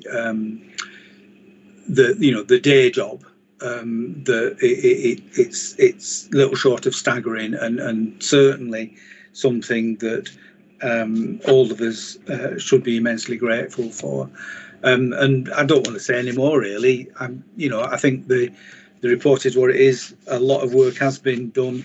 The day job has continued, and despite all the difficulties, a lot of good work has been done in taking things forward at a really, really difficult time. That's fine. I echo those comments, as I assume everybody else on this committee will. So, Dean, if you could pass that message starting from yourself, congratulate yourself on behalf of the committee, because clearly I think this is about the leadership of the council in terms of the officers, and I think Dean, without embarrassing, has played a pivotal role during the last 12 months and has gone way beyond the call of duty, to the extent that he's lost all the hair that he used to have. But, you know, Dean, Philip, and the senior management team, you know, you've led by example, and I think that's a credit to the people of Pendle to have public servants like yourselves in post. Nadine? Yeah, just echo them words which yourself and Councillor Whip have stated. But just a quick question in terms of not reminders have now been sent out to residents regarding the council tax. Just wondering whether there's been any feedback or concerns or people ringing in, if people still having issues regarding the council tax. Yeah, I mean, I'll bring Dean in a second, but I had a conversation with the relevant people who deal with reminders, and the Liberator board, which myself, Councillor Whip, and Graham Waugh sit on, and I think Mike as well, have echoed that not only are our own council staff going the extra mile, but certainly Liberator, who deal with our revenues and benefits, they deal with each case on its merit. So if somebody contacts them once they've had a reminder, I am assured, and I wholeheartedly accept what I'm being told, that they will, where we can assist, we are assisting those people. You know, we're not that type of council that will just force people to pay, because we realise what the situation people are in. So you can be rest assured, Councillor Ahmed, that the staff are dealing with each case and the compassion that each case deserves. Thank you. Okay, everybody happy? Thank you. Agenda. We've dealt with item 7. Item 8 is for noting. Anybody any questions on that? Dean, you've got your hand up. Is that a legacy hand? Oh, yeah, sorry. Okay. Item 9 and item 10, in effect, well, they're separate, but they're together. These were considered as part of the Town Deal Board, but obviously it's down to us as a Policy Resources Committee to endorse the acquisition of both the former public conveniences next to the town hall, and also the acquisition of 39 to 41 Scotland Road, which both will play a key role in terms of the town deal that we've put in for, or hopefully will be endorsing later on this evening. So I'll move both those recommendations. Nadine? Yeah, just no issue at all with the public conveniences, because they are nice, and we need to do something with that. Just regarding Scotland Road and the acquisition of this particular site, I mean, in terms of the use for what it's going to be used for, why can't the A Centre be utilised more for this sort of thing? Dean, do you want to come in just to help Nadine? Where the town? Yeah, I mean, in essence, we're working with Nelson and Cole College and Lancashire Adult Learning, and they presently occupy the building that we're proposing to acquire. So, to some extent, the services, A service is already being offered out of that same facility. It's an apprenticeship and training centre. So it's a natural extension of what its present use is. And of course, we've been provided with the accelerated funding through the town deal. And one of the town deal projects is a further extension of that project as well. So it's already being used as that. So it's just, in essence, a natural extension of it. Just a follow-up question, Dean. Number 3 on page 2, it says the council receives funding from the DWP. How much funding are we talking? Originally, the council received a grant, I think, of £50,000, and in essence, we're using that grant to meet the running costs of it. It's kind of a sinking fund of a grant rather than a regular stream of funding. But in terms of that was what we were using before we got the funding specifically for the Yes Hub. For the Yes Hub, the funding that we're receiving from DWP is funding the cost of the people who are providing the service. Yeah, and just on paragraph 6, it's saying the building will be utilised for its current purpose and then be offered to other community-based organisations. And I'm going to repeat myself, but why can't we offer the A Centre to these other community-based organisations? Well, because we're trying to utilise the building that's already been used for that particular purpose. So it's already set up as a training centre. So that's its present use. But if we are going to invest this much money in buying this building, I know we've got the funding in place and we want to use that funding, but surely we've got a significant building in Nelson which could be utilised. I'm sure if Nelson Corner College, if the discussions were had, they could move their services and the other organisations within the A Centre.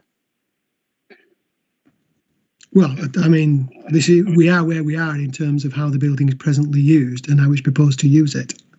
Yeah. The other issue, Nadine, with the A Centre is that clearly this accelerated funding has to be spent by the 31st of March. That's the rules of the game. I mean, unless Rishi releases 3 or 4 million quid, which ain't going to happen before March, then for us to, as part of the town deal thing, to acquire the A Centre could not proceed. I mean, we're actively trying to market the A Centre as a council and have looked to try and encourage commercial entities into the A Centre.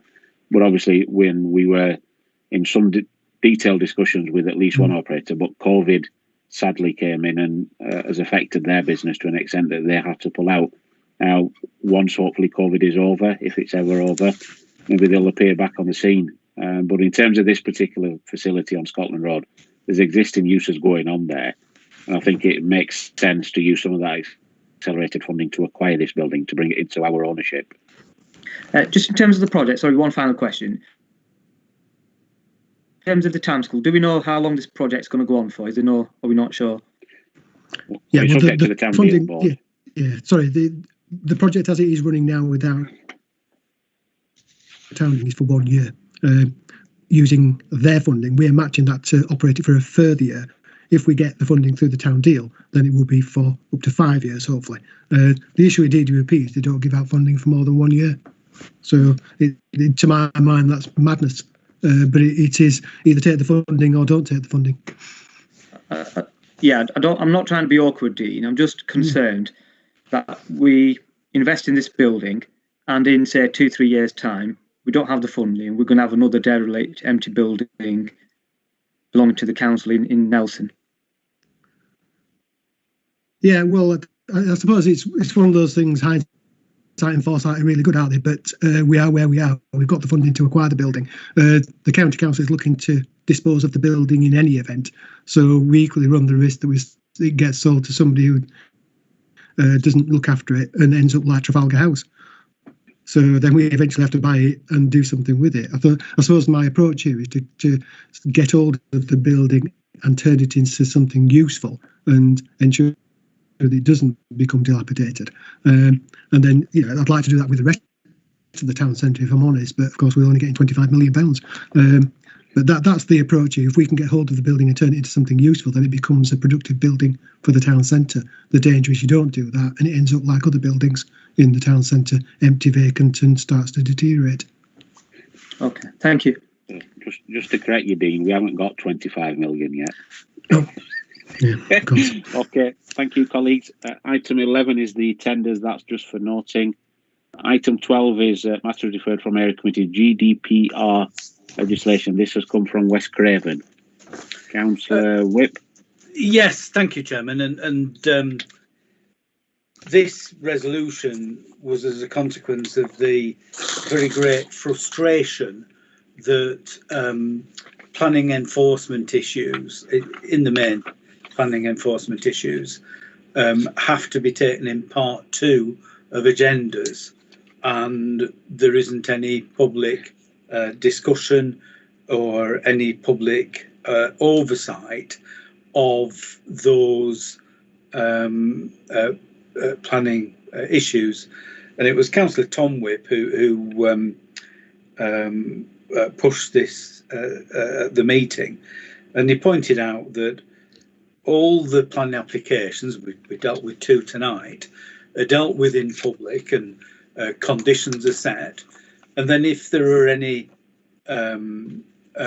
breaches of condition, it's all secret squirrel stuff and dealt with, with the press and public excluded, and the agenda papers are confidential, and so it's wholly unsatisfactory.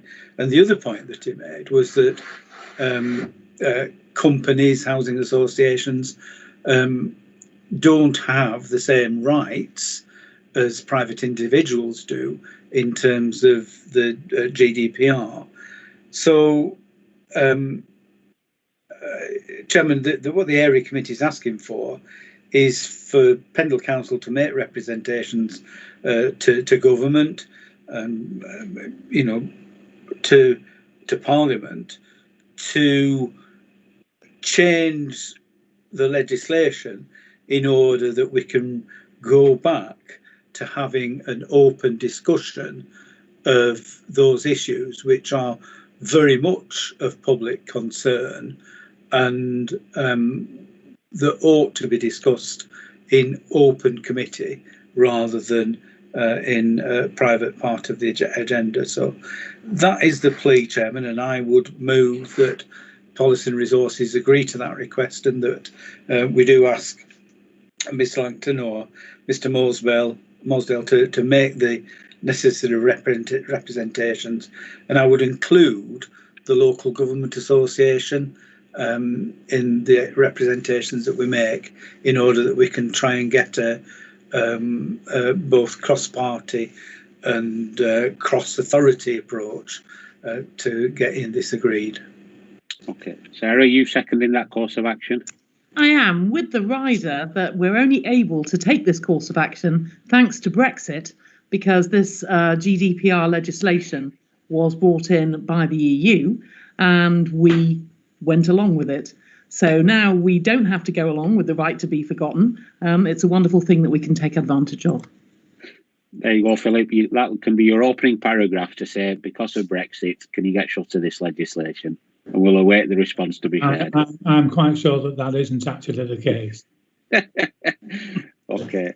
Thank you. Everybody happy with that course of action? Yeah, thank you. Item 13. Are we excluding the public and press? Not that No, speak to Philip. Philip, I think, says the report could be had. Yeah. Itself, no.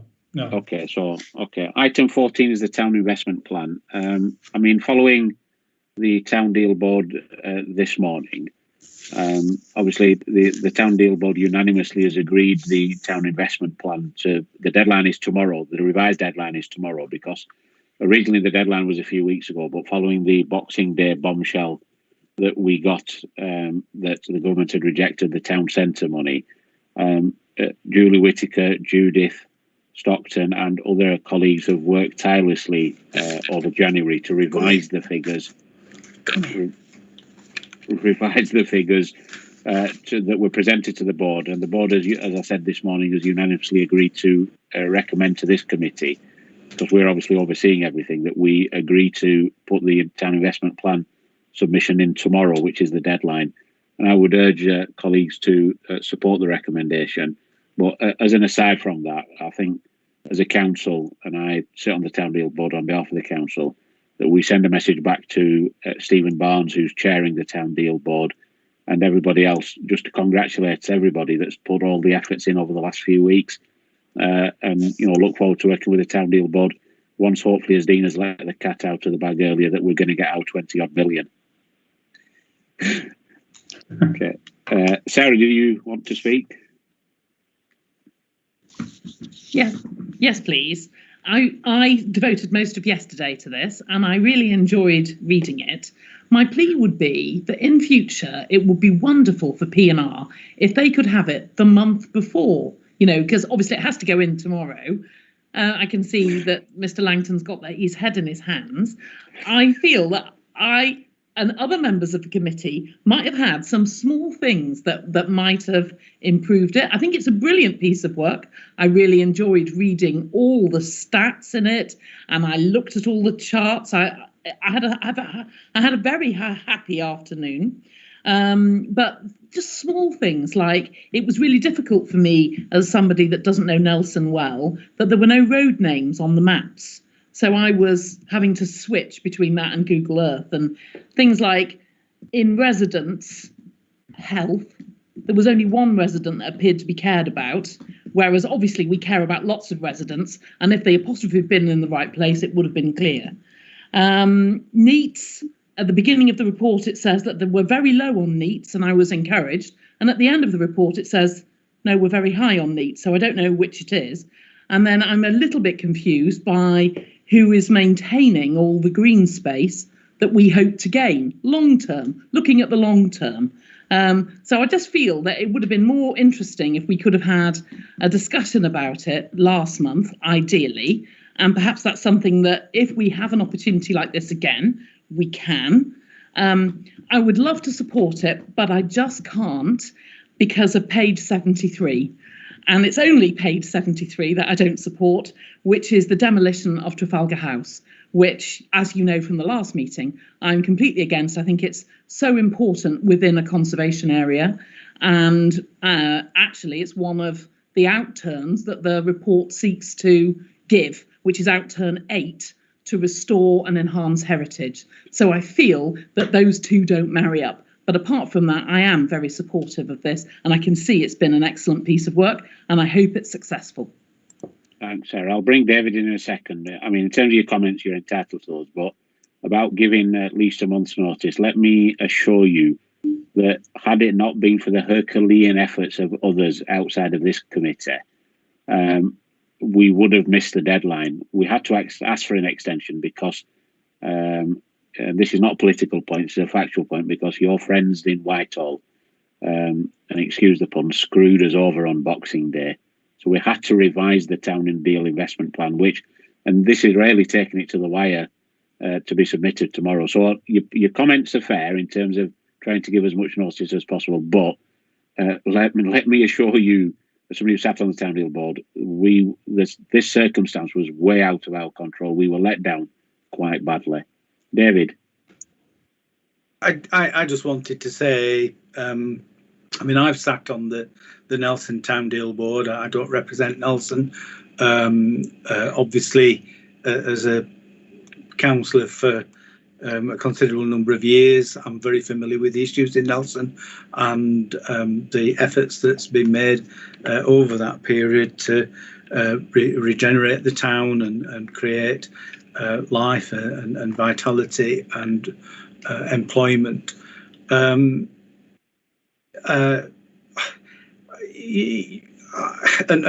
to some extent, you know, with the base that I have, I don't carry a candle for Nelson, and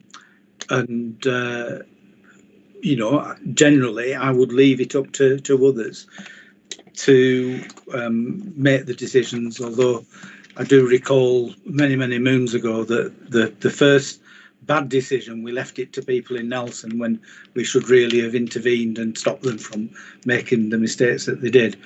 Putting that to one side, I'm surprised at Councillor Coburn Price's contribution, because there is a representative on the Town Deal Board from the Conservative group, and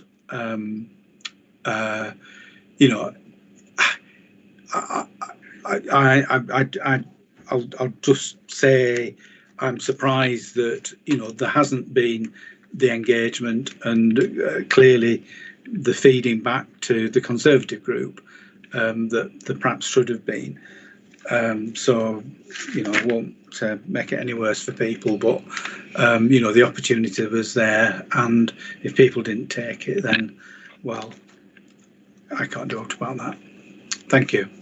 Okay, I'm going to move to the vote because I'm conscious of the time. So if you're in favour of the recommendations, for. If you're against, if you wish to abstain, abstain.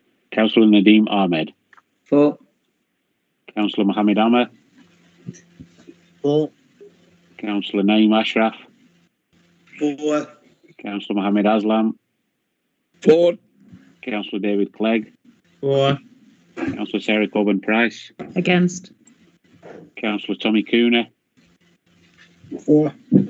Councillor Mike Goldthorpe.